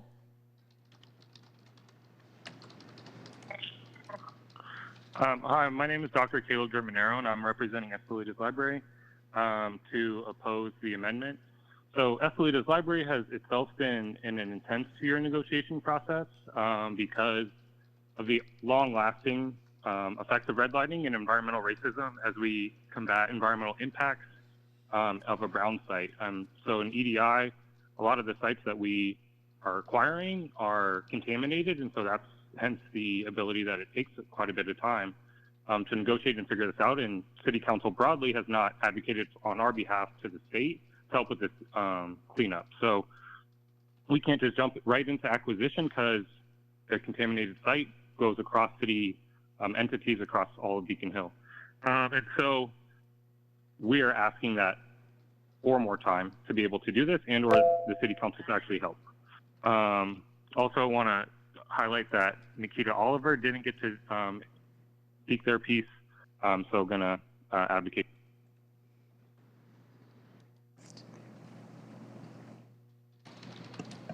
All right, speaking of Nikita Oliver, you are next, but I'm going to call the next 10 speakers as well. So it's Nikita Oliver, and following by Nikita will be Kay Wyking Garrett, Marcus Henderson, Temi Wakana, and Dijionique Davis, and Mary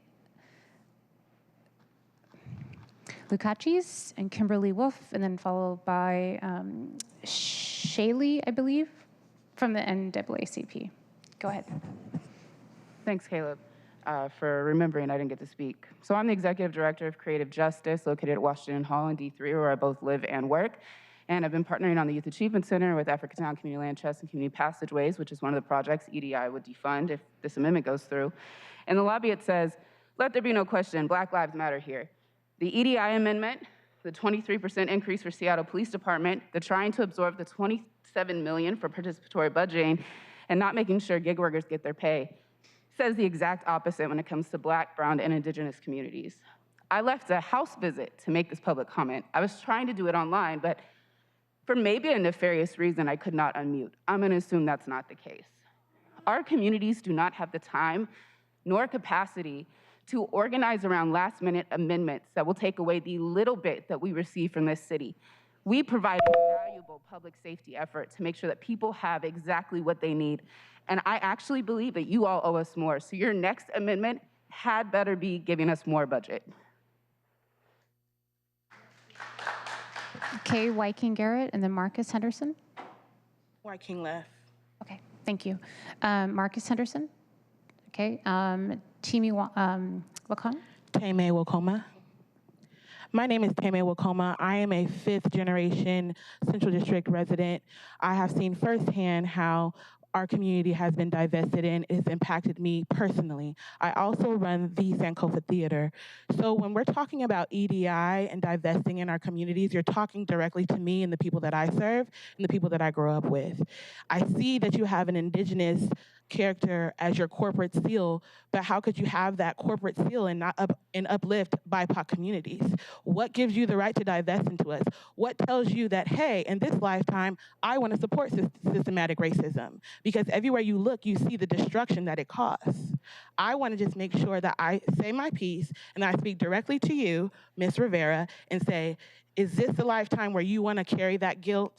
Do you really want to carry on the legacy of harm and chaotic disruption in our communities? Or do you want to be the one to pivot and make a good decision? Thank you. Dajioni. Hello, my name is Diogenic Davis. I'm the NAACP State Conference Chairman of Housing. I'm here today to strongly urge you to oppose the EDI amendment that would halt funding and address the displacement caused by gentrification in our city. Seattle is currently facing a severe Black homeless crisis, and it's in a predominantly white city. The organizations that will be affected by this are the ones on the forefront, filling in the gaps to meet the housing needs of those affected by our displacement. I urge each of us and each of you to please strongly consider the implications of the EDI amendment and its repercussions on our community. We cannot afford to turn a blind eye to this, the struggles of those most affected by gentrification. Let us stand together in support of equitable housing solutions and reject any measures that will hinder the progress towards us moving forward. Thank you. Mary, followed by Kimberly Wolf. I'll be reading for Mary, who will be signing for the council. My name is Mary. I worked for Instacart from 2015 to 2021. I'm asking the council to vote no on the new proposal because it's detrimental to our well-being. The new proposal does not cover expenses incurred by gig workers, does not address the real picture of what gig workers go through. The new proposal was made by the Uber Corporation. The council is supposed to take care of us citizens by listening to us, not to corporations. The group working Washington researched by collecting data from the gig workers, which is fact-finding. The new proposal removes transparency and allows penalties for not accepting low-paid jobs, which opens the door to exploitation of gig workers. I'm asking the council to vote no on the new proposal. Thank you.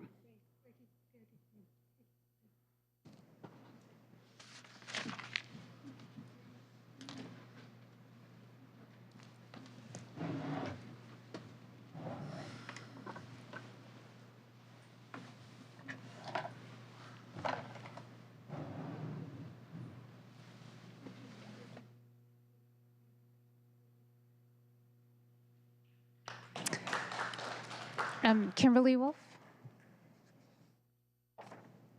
Okay, followed by Kimberly would be Alex Zimmerman, and then thank you. Kimberly Wolf, gig worker. There's one phrase that comes to mind when I think of this new council, and it's off the mark.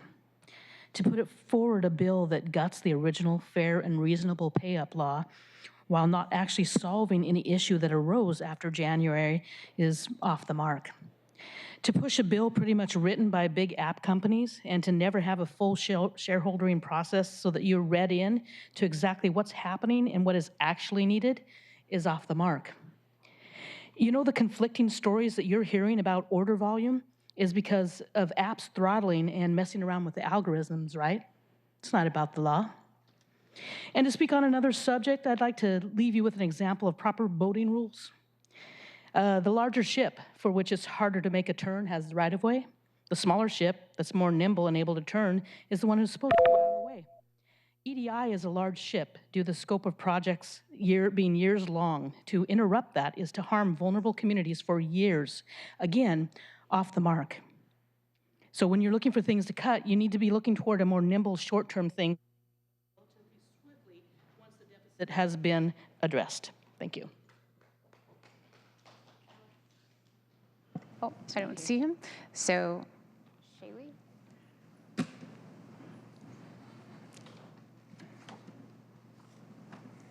Good afternoon. My name is Shalee Seacrest. I'm the state president of the NAACP, here to urge you to oppose the amendment.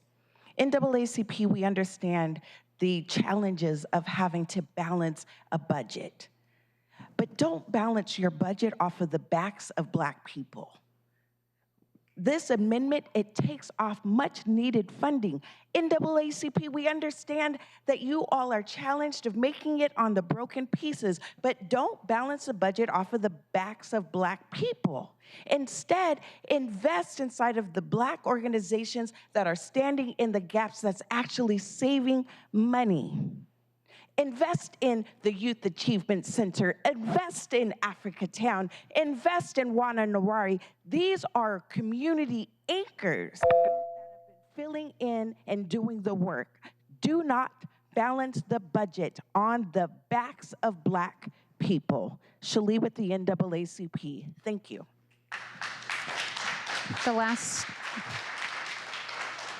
The last two in-person speakers who have signed up is going to be James Fackler and then Alberto Alvarez. Any one of you two here? James and Alberto? Okay, we can, Jody, if you want to move into remote public speakers, please. Yes, I will. We have 4. Our next remote public speaker is Jim Buchanan, and following Jim will be Vanessa Murdoch. Go ahead, Jim Buchanan.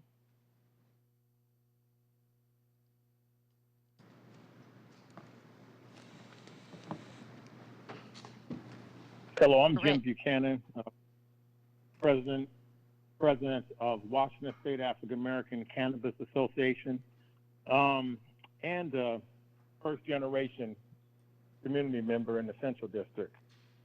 Council member Rivera, about 200 people or more testified today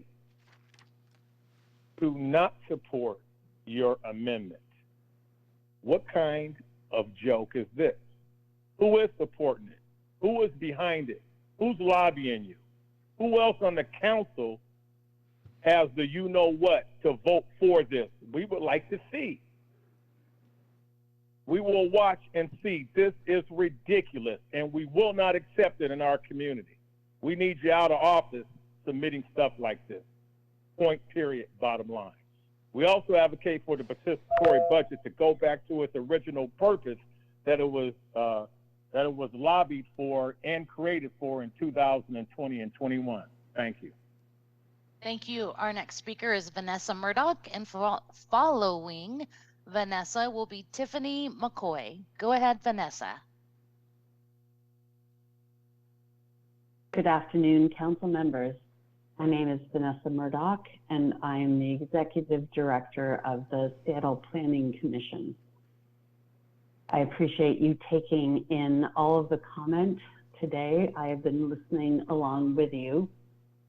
The Planning Commission is an independent advisory commission that provides advice to you as well as to the mayor.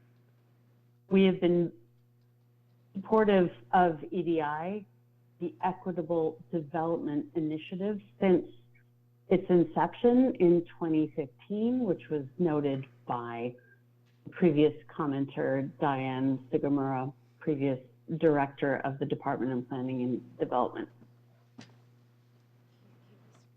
I would urge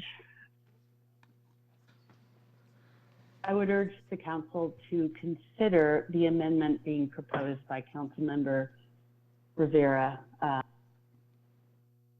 Thank you. Our next speaker is Tiffany McCoy, and following Tiffany will be our last speaker remotely, Biff Brigman. Go ahead, Tiffany. Thank you. My name is Tiffany McCoy. I'm the Policy and Advocacy Director at House Our Neighbors, calling in strong opposition to Councilmember Rivera's last-minute proposal to defund the Equitable Development Initiative, and standing in solidarity with all the supporters who had to address this upheaval with incredibly short notice. I'm a bit confused about this proposal because with the Connected Communities pilot by Councilmember Morales, we had to go through several committee meetings and it was ultimately not passed because, according to some council members, it wasn't fully baked. I'm not sure how this is any different. Councilmember Wu, you said that that needed to go through a racial justice analysis before you could vote on it. Are you going to hold the same position for this amendment? We've also seen recently the removal of the anti-displacement framework from the proposed comprehensive plan. And now here we are today with this last-minute amendment to freeze and arguably begin the dismantling of EDI. A lot of you, while running for office, said you would listen to quote-unquote community. And I think it's clear which communities you are not listening to. The public. Thank you. Our last remote speaker is Biff Brigman. Go ahead, Biff. As a small business owner and resident of Seattle for over 37 years, I have never been so embarrassed by civic politicians, and I have seen a lot. Seattle has a shameful history of politicians who supported the occupying of native land without recognizing the tribes, have supported Chinese exclusion laws, Japanese American internment camps. Local politicians have ignored decades of police corruption and racial animus, not to mention devastating redlining still impacting our city today. I've watched for decades as politicians offer unlimited preferential treatment for the rich, white, and powerful establishment, from Pacific Place to destroying Yesler Terrace. But yet this EDI resource is magically targeted. Disgusting. We see you. I am here to remind you that there are more important people and communities here than the unquenchable greed of the Chamber of Commerce and real estate developers. The rich will take care of themselves. They always do. Audit the SPD bloat. If you're looking to fill financial holes,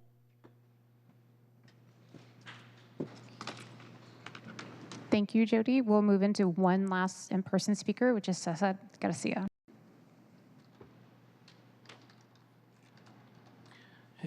Good evening. Dear council members, I am Cesar Garcia. I am co-founder of Lake City Collective. We're a CBO in District 5 and also an EDI grantee. I'm here to urge you to please vote no to Amendment A to CB 120774. Our projects are what make the city of Seattle affordable, livable, and vibrant. However, our projects are complex with many moving parts, and we work on them while we are busy building capacity and serving our communities. So we need allocated funds, promised funds, when we are ready. Otherwise, it will delay us considerably. I can assure you that every district is a better place thanks to EDI grantees. Our projects build community, foster economic development, prevent crime. Yes, our programs keep our community safe. We are a sustainable and worthy investment.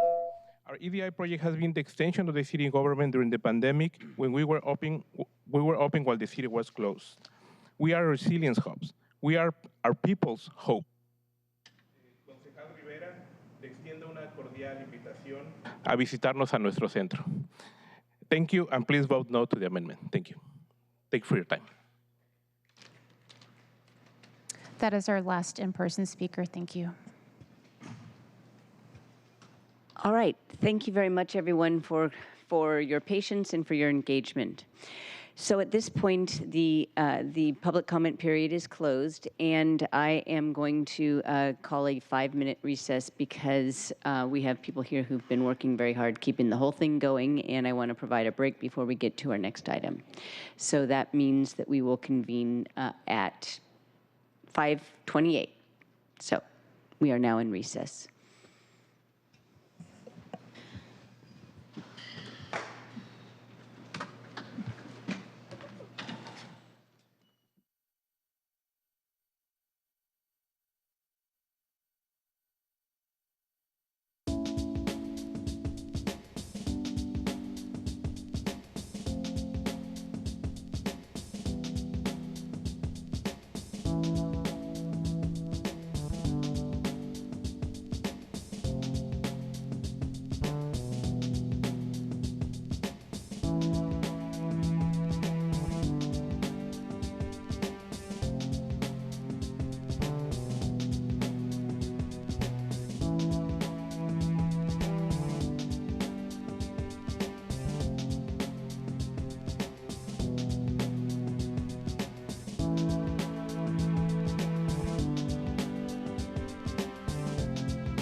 please.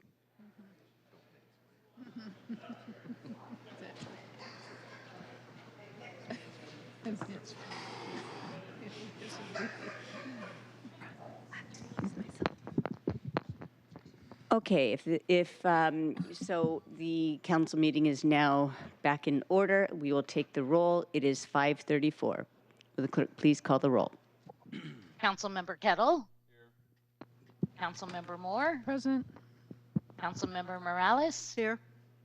Councilmember Rivera. Present. Councilmember Saka. Here.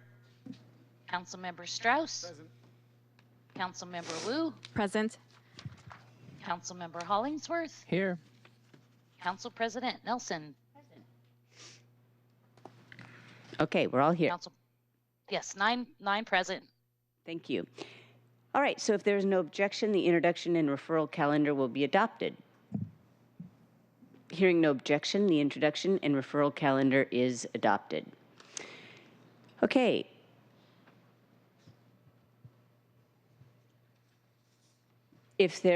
I move to adopt the agenda. Is there a second? Second.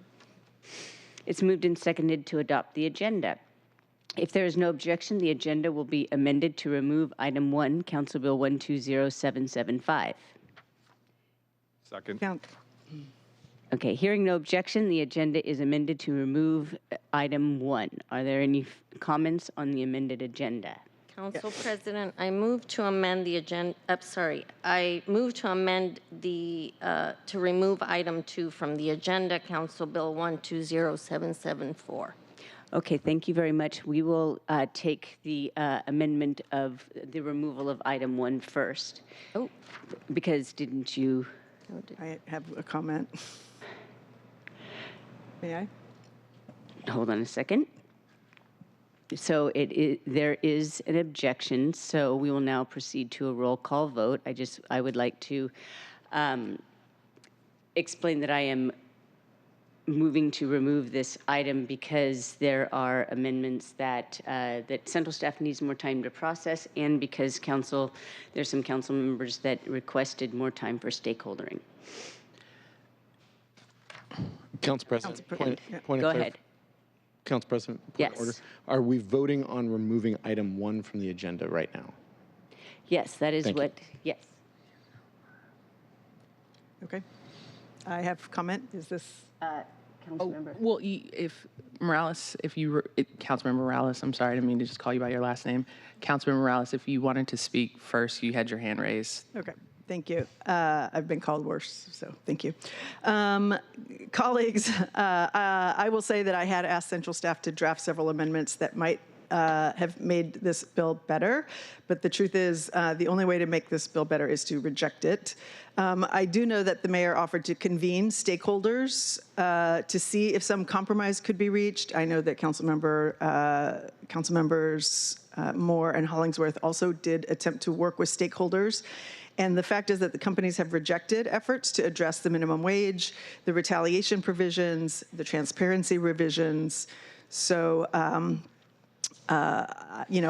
I do not think that taking more time to try to bring people together will make this bill better. And so I will not be voting to remove this from the agenda.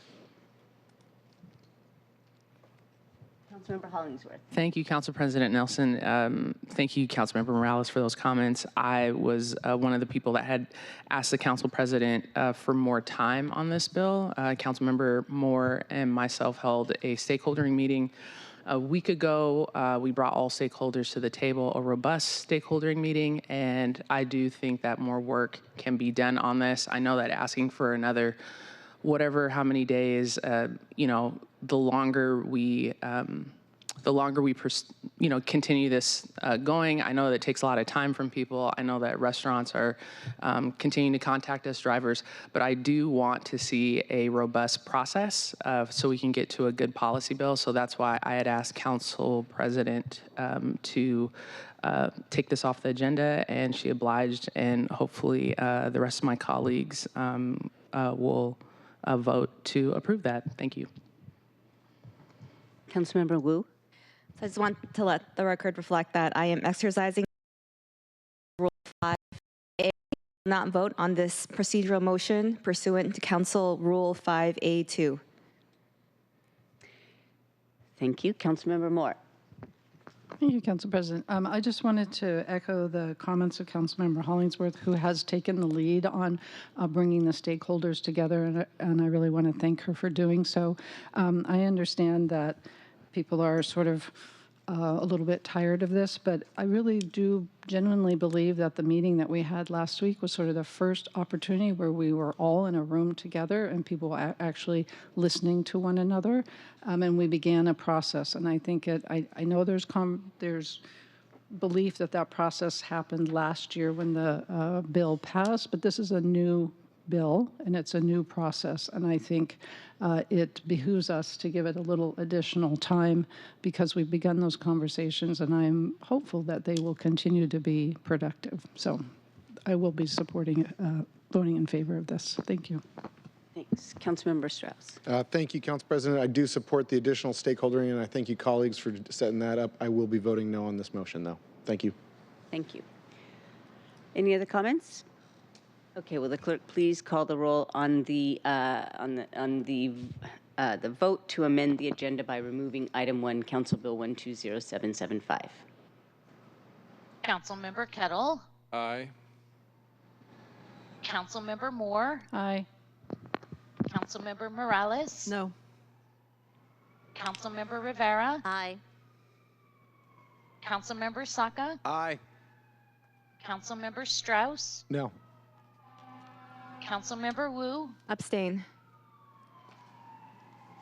Councilmember Hollingsworth. Aye. Council President Nelson. Aye.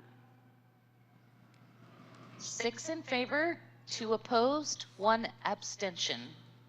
Thank you. The motion carries, and item 1, Council Bill 120775 is removed from today's agenda. Are there further comments on the amended agenda? Yes, Council President. I move to amend the agenda to remove item 2, Council Bill 120774. Second. It's been moved and seconded to remove item 2 from the agenda as an additional amendment. Are there any comments? Or would you like to address why? Yes, Okay, please. go ahead. Thank you. Thank you, Council President. I've moved to amend the agenda to remove item 2, Council Bill 120774, in order to give time to correct disinformation that was irresponsibly given to community about my proposed amendment. Let me be clear, the amendment does not cut the EDI program. The amendment does not pull money away from existing projects. All 56 ongoing EDI projects would remain funded. That was made clear in the amendment. I'm deeply disappointed that the objective of this amendment has been grossly mischaracterized. Further, the EDI is not funded with general funds. The EDI is funded with restricted fund sources that cannot be currently used to address the general fund deficit. The fact is that OPCD has 56 out of 77 projects at different stages of development that have not been completed. OPCD has only been able to complete 21 projects. It is unclear what OPCD is doing to ensure these projects are getting completely in a timely manner for the benefit of community. These are the questions I have for the department. For this reason, the amendment pauses the 2022 funding. OPCD has told me that they have not even made plans to initiate the RFP process for those funds, although we're almost halfway through this year. Again, my concern is that there is no transparency as to how the department plans to move the majority of the EDI projects awarded to date to completion. For those that think this amendment was intentionally brought at the last minute, this is also not true. I've been asking OPCD for information about the EDI program since March, after they came to present on this project at the Land Use Committee. And again, when they submitted the request for the carry forward, the basis for this amendment. I met with OPCD early last week. If OPCD had been responsive to my original request for information in March, this late action would not have occurred. My questions to OPCD include how it can better serve community by ensuring its projects are completed, many of which have been in the pipeline for 6 years. As a Latina woman who grew up in a low-income, underserved neighborhood, I know all too well the impacts of displacement and the importance of investments in our BIPOC community that are being supported with this funding. However, we know funding alone does not ensure completion. OPCD needs to review its program to determine why projects are taking so long to complete, and how can they further support community to ensure completion of these important projects. This amendment provides accountability to city budgeting while supporting community with much needed capacity. It gives OPCD the time to achieve successful execution of the already awarded projects.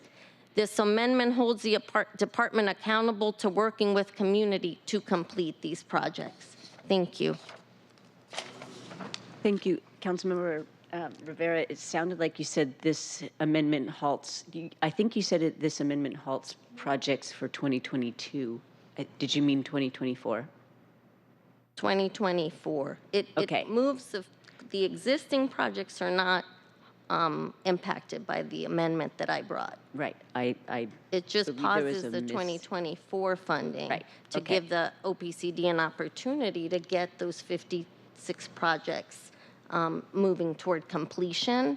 And there is a lack of clarity on why, even though these projects are, I understand, complicated, they're taking quite a bit of time, and in the meantime, community's not being served if the projects are not completed. So my questions to OPCD were, what are you doing to work with community and see what further is needed to support community to actually complete these projects beyond just the funding itself?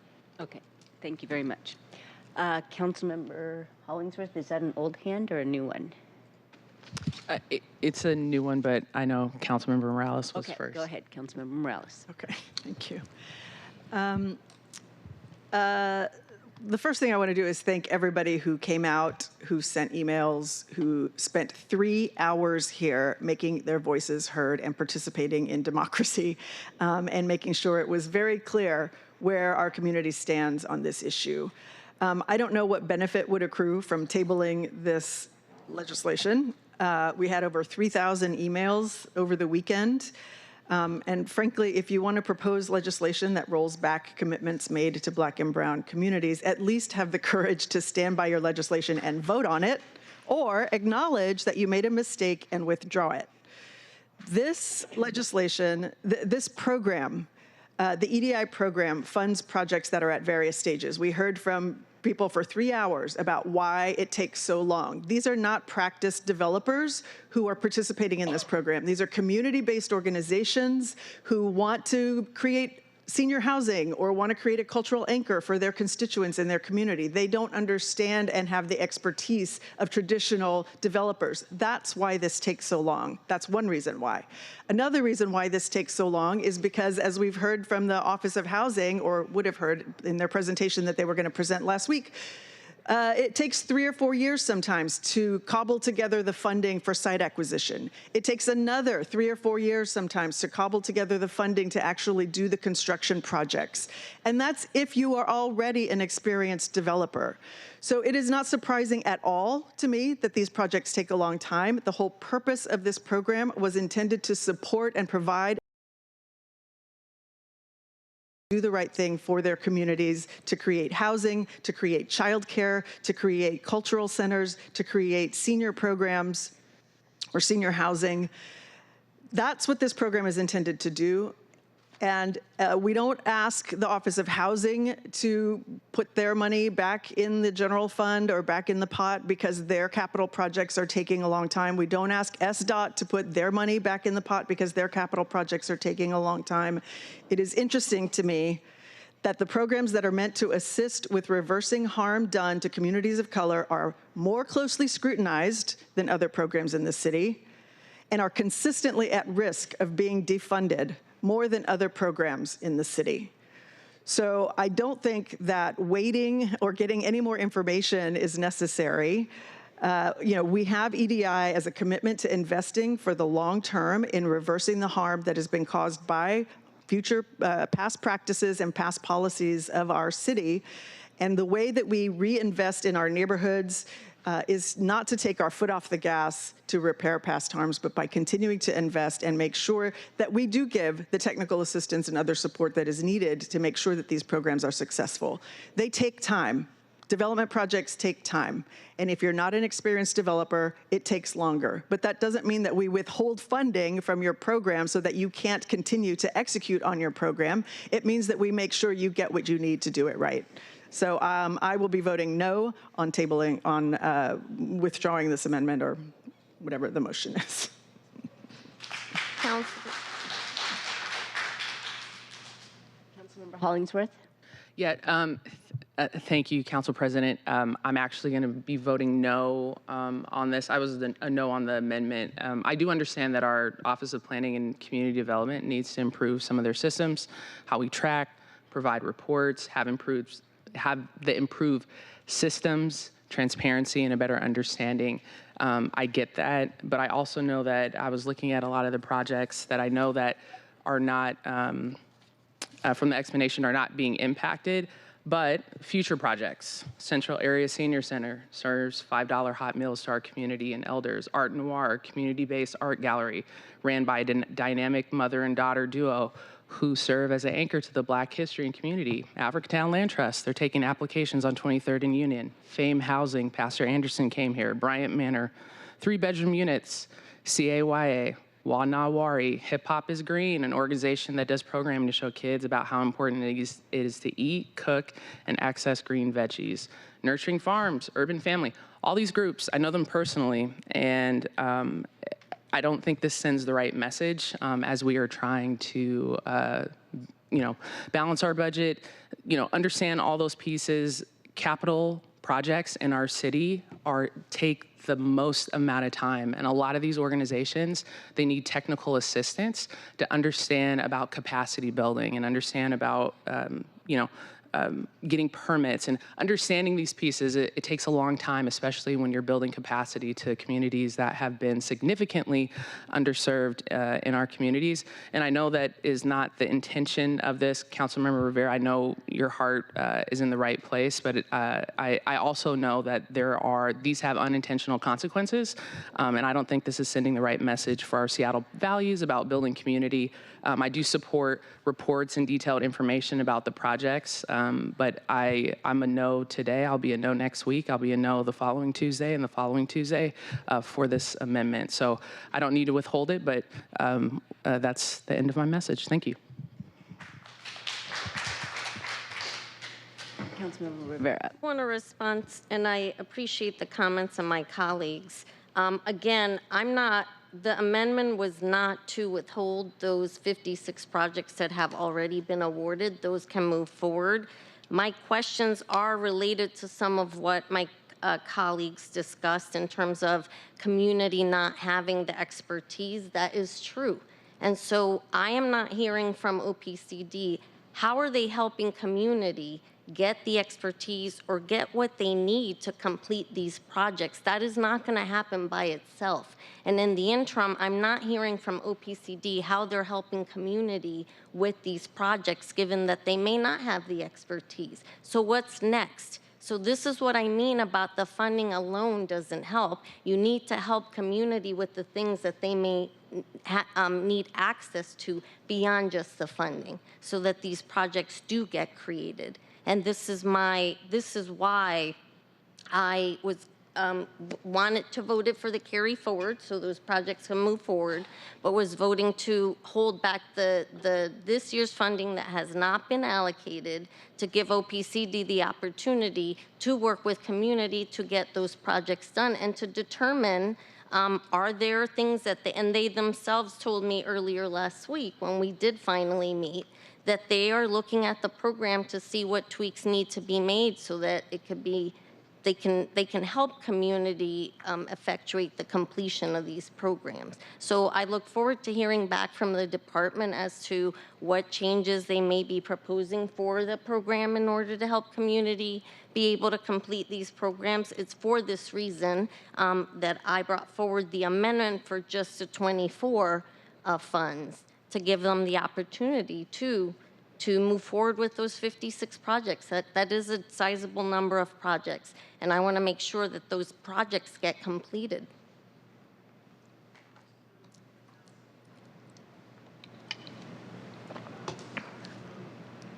Councilmember Strauss. Council President, clarifying, we are voting right now to remove Amendment A to Council Bill 120774. Is that correct? No, we're voting to amend the agenda by removing item 2. Just removing item 2 entirely. Is that not correct? Yes. Colleagues, I vote do when? not support this motion. This is a technical bill. Councilmember Rivera, you have further opportunities in the mid-year supplemental and throughout the year through different ways of provisoing to accomplish these goals. We need to move this small and technical bill out of full council today. Thank you. Councilmember Moore. Sorry. Names are glazing together. I know, at this hour. Okay, so thank you very much, Council President. So it may be a technical bill, but it's an important bill, and there's not going to be any detriment. We've already asked central staff if there's any detriment to putting this off for a week, and there is not. That money's there, it will continue to be there, and it will always be available for disbursement. It's carryover money. It's money that's already been allocated. It's been allocated year after year after year after year.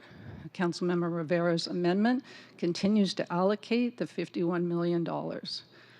The reason that I think it should be taken off is that there has been so much misinformation and frankly fear-mongering that's been sent out there into the community. And I think that we owe it to everybody who showed up here today. We disagree, but I think that we owe it to everybody who showed up here today and to the hundreds of emails that I received to be able to accurately answer the questions and concerns that were raised here, because we haven't really had that opportunity. And this isn't about trying to shut down EDI programs or take that money away. And I think we need the opportunity in this next week to make that very clear. I will note that Councilmember Rivera and I spent over an hour with OPCD talking about EDI. They acknowledged that there were problems with the program, that it wasn't as efficient as it needs to be. It wasn't producing all of the outcomes that we would like to see. It was taking a very long time to get a lot of programs over the end line. And so it was a good conversation because we were able to begin to talk about how can we bring improvements to make sure that these projects are actually getting realized in a timely manner. I know Councilmember Rivera then had yet another meeting with OPCD, and there was additional, I wasn't able to attend. So this is the beginning of a conversation, just like with the gig worker bill. These are difficult conversations to have, and we are beginning to have them, and I just, for the record, so that we are not all angry at one another and we're clear about what this is and isn't meant to do, I think it behooves us to give us a little bit more time, to give Councilmember Rivera a little bit more time to make that case to everybody. So for those reasons, I am going to be supporting taking this off the agenda for a week. Councilmember Kettle. Thank you, Chair Nelson. I just wanted to, I think it's important to, be transparent and say my position. My first point I want to say is I support the Equitable Development Initiative, EDI. I think it's very important for our communities, our disadvantaged and our marginalized communities. We need to have the anti-displacement approach of EDI. And I would add the comprehensive plan also needs the anti-displacement approaches that EDI is looking to address. I recently participated in a public safety meeting in the CD, the Central District, that featured EDI businesses, and I believe that they are key contributors to their community and to our overall city community as well. I also know, because I've said this many times, the point about good governance. Good governance requires the City Council to provide oversight of the executive to ensure proper functioning of the programs that exist within the executive, to include OPCD. This oversight is not unlike what we see in my Public Safety Committee, where we work with for example, with the Mayor's Office and SPD to improve police recruitment and retention. And so that same approach can be taken with OPCD, I believe. And the reason to do that is, has been noted, why hasn't there been any RFPs for 2024 yet? And we're halfway through the year. So obviously the oversight is needed. I think we can improve the amendment. I think it's very important to push carry forward. But I will vote yes for the motion that's currently on the table. Anybody else? I think Councilmember Wu, and I can wait. Okay. Councilmember Wu. So I would like to also grant the request for more time, because I believe that education aspect needs to be there as well. And also I think full transparency, I did meet with OPCD today. And what I am most interested in is how do we help these organizations if they need more resources, more technical, I guess, mentorship. How do we provide that? How do we help these organizations become successful? As someone who redeveloped a historical building, I know how tough it was and the amount of time it took to get all our ducks in a row. And I would like that to be available to most of these organizations and see them successfully build. And I think we need to have these conversations. We need to have that education. And I think 1 week won't hurt.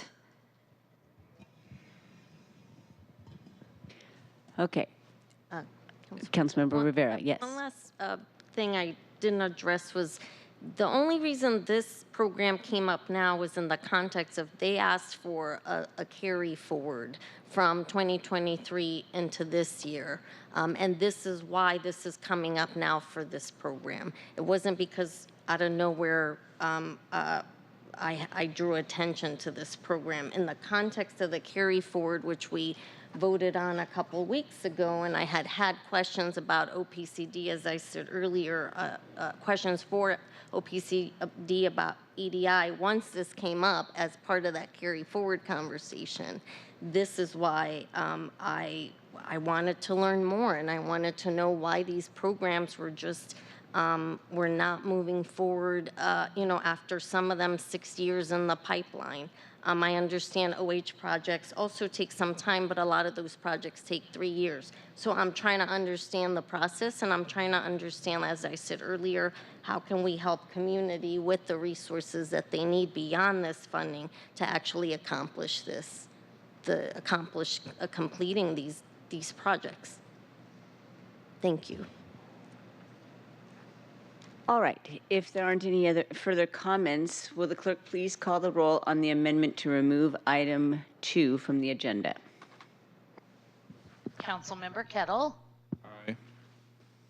Councilmember Moore. Aye.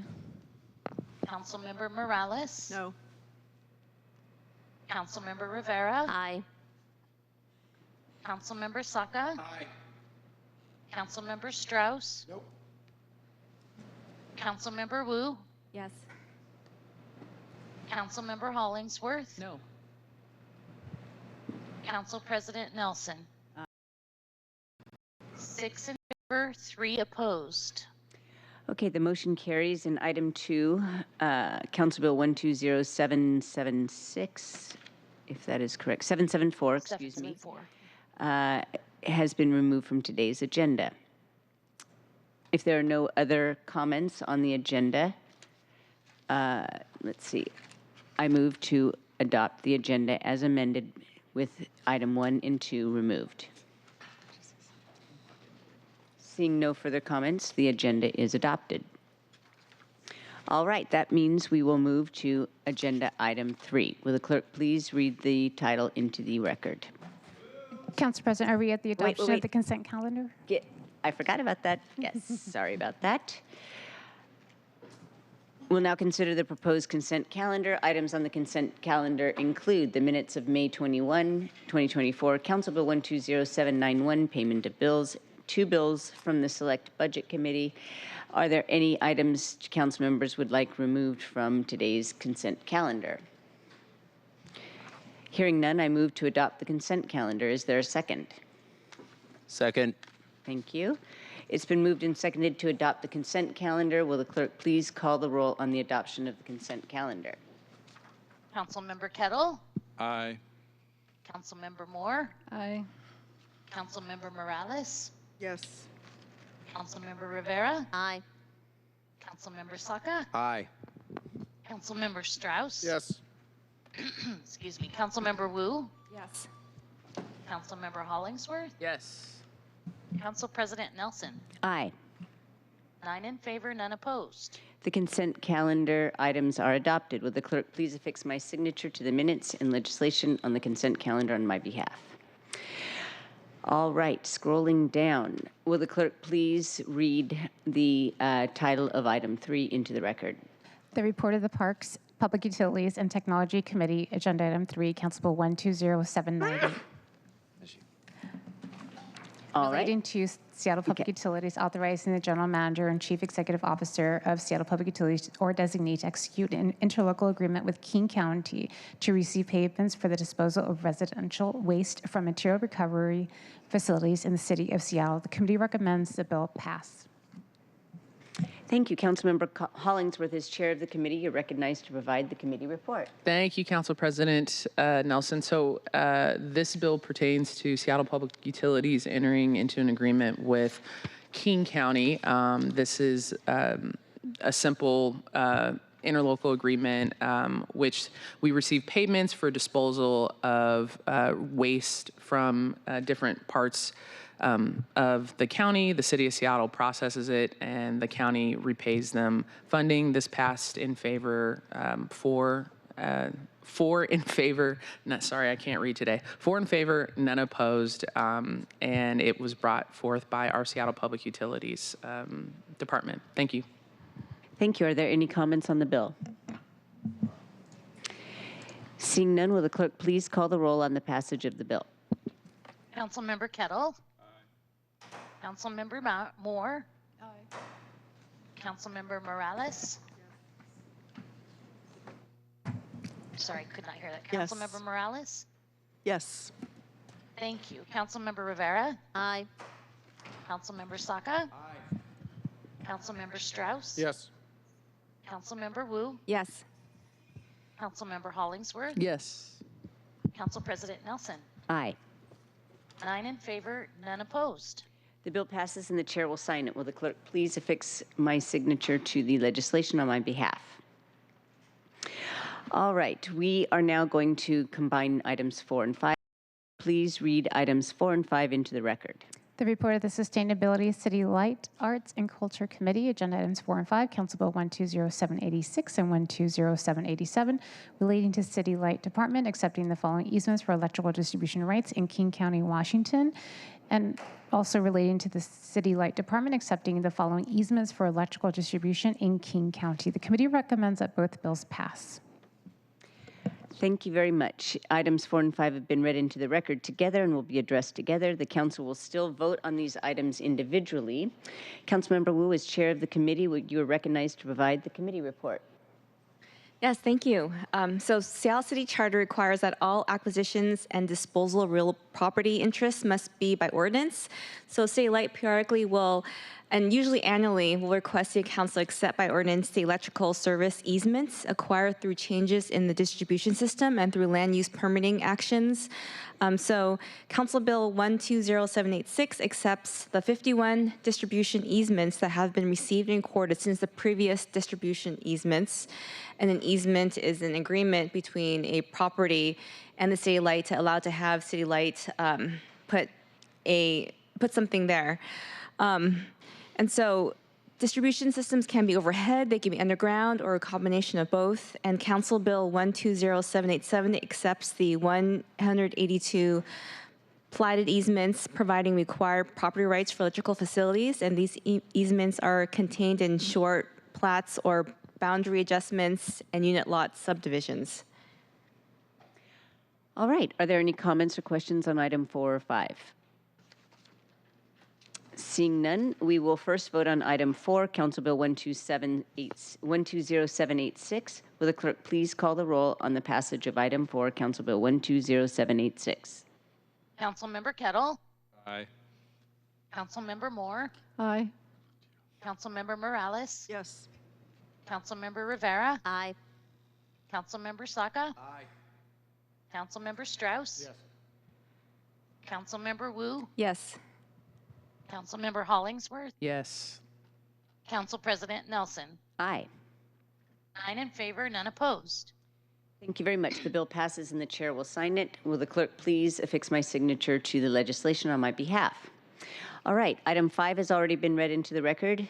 Seeing no other comments, will the clerk please call the roll on the passage of item 5, Council Bill 120787? Councilmember Kettle. Aye. Councilmember Moore. Aye. Councilmember Morales. Yes. Councilmember Rivera. Aye. Councilmember Saka. Aye. Councilmember Strauss. Yes. Councilmember Wu. Yes. Councilmember Hollingsworth. Yes. Council President Nelson. Aye. 9 in favor, none opposed. Okay, the bill passes and the chair will sign it. Will the clerk please affix my signature to the legislation on my behalf? All right, finally, we've got another twofer. Will the clerk please read items 6 and 7 into the record? The report of the Transportation Committee, agenda items 6 and 7, Council Bills 120768 and 120769, granting permission to the Board of Regents of the University of Washington to continue, operate, and maintain an existing pedestrian skybridge over 12th Avenue Northeast, and granting the Board of Regents of the University of Washington permission to continue maintaining, operating an existing vehicular and pedestrian skybridge over and across the alley between 11th Avenue Northeast. The committee recommends that both bills pass. Thank you very much. Councilmember Saka, as chair of the committee, you're welcome to provide the committee report. Yeah, thank you, Madam Council President. And so I'll speak on these two items, Council Bills 120768 and 120769. These are standard permit renewals for the University of Washington Board of Regents, which would effectively a pedestrian and a vehicular skybridge in District 4. This vote will renew the permit for 15 years, and this vote actually came before the committee with a recommendation from our Seattle Department of Transportation to pass it. And in the Transportation Committee last Tuesday, May 21st, we unanimously agreed and sent it to full council here today with the recommendation to pass. So both of those two bills. Thank you. All right, thank you very much. Are there any comments or questions on items 6 or 7? Seeing none, we will first vote on item 6, Council Bill 120768. Will the clerk please call the roll on the passage of item 6, Council Bill 120768? Councilmember Kettle. Aye. Councilmember Moore. Aye. Councilmember Morales. Yes. Councilmember Rivera. Aye. Councilmember Saka. Aye. Councilmember Strauss. Yes. Councilmember Wu. Yes. Councilmember Hollingsworth. Yes. Council President Nelson. Aye. 9 in favor, none opposed. All right, the bill passes and the chair will sign it. Will the clerk please affix my signature to the legislation on my behalf? Item 7 has already been read into the record, so if there aren't any further questions, which I don't think there are, will the clerk please please call the roll on the passage of item 7, Council Bill 120769. Councilmember Kettle. Aye. Councilmember Moore. Aye. Councilmember Morales. Yes. Councilmember Rivera. Aye. Councilmember Saka. Aye. Councilmember Strauss. Yes. Yes. Thank you. Councilmember Wu. Yes. Councilmember Hollingsworth. Yes. Council President Nelson. Aye. 9 in favor, none opposed. The bill passes and the chair will sign it. Will the clerk please affix my signature to the legislation on my behalf? All right, moving on, there were no items removed from the consent calendar, and there's not a resolution for introduction and adoption today. Is there any further business to come before the council? Council President? Yes. Council President? Yes, go I ahead. request to be excused July 2nd from full council. Thank you very much for letting us know. Seeing no objection, you're excused. Thank you. Okay. Council President, I have one more thing. So last week, our office circulated a proclamation commemorating May as AANHPI, Asian American Native Hawaiian Pacific Islander Month, and I would like to now circulate that for signatures, and thank you, colleagues, for your view on this. Thank you very much. Councilmember Wu has a proclamation recognizing May 2024 to be Asian American, Native Hawaiian, and Pacific Island Heritage Month. Councilmember Wu, you have already mentioned that you circulated the proclamation, and we've been informed that we don't wet sign proclamations at the dais. So at this point, that was not my term. At this point, I will ask for additional feedback before calling roll on those who would like to affix their signature. I'm seeing no other questions or requests to provide any feedback. So will the clerk please call the roll to determine which council members would like their signatures affixed to the proclamation for May 2024 to be Asian American, Native Hawaiian, and Pacific Islander Heritage Month? Councilmember Kettle. Aye. Councilmember Moore. Aye. Councilmember Morales. Yes. Councilmember Rivera. Aye. Councilmember Saka. Aye. Councilmember Strauss. Yes. Councilmember Wu. Yes. Councilmember Hollingsworth. Yes. Council President Nelson. Aye. 9 signatures will be affixed. All right, thank you very much. Is there any further business to come before the council? All right. I have in my notes, if there's no objection, Councilmember Strauss would be excused from the June 18th City Council meeting. Is that still? I asked for July 2nd. That's okay. Sorry, I just wanted to make sure that I wasn't missing something here. All right, folks, it is 6:15, and we've reached the end of today's agenda. Our next regularly scheduled City Council meeting will be held on June 4th, 2 p.m. Hearing no further business, we are adjourned. Thank you very much.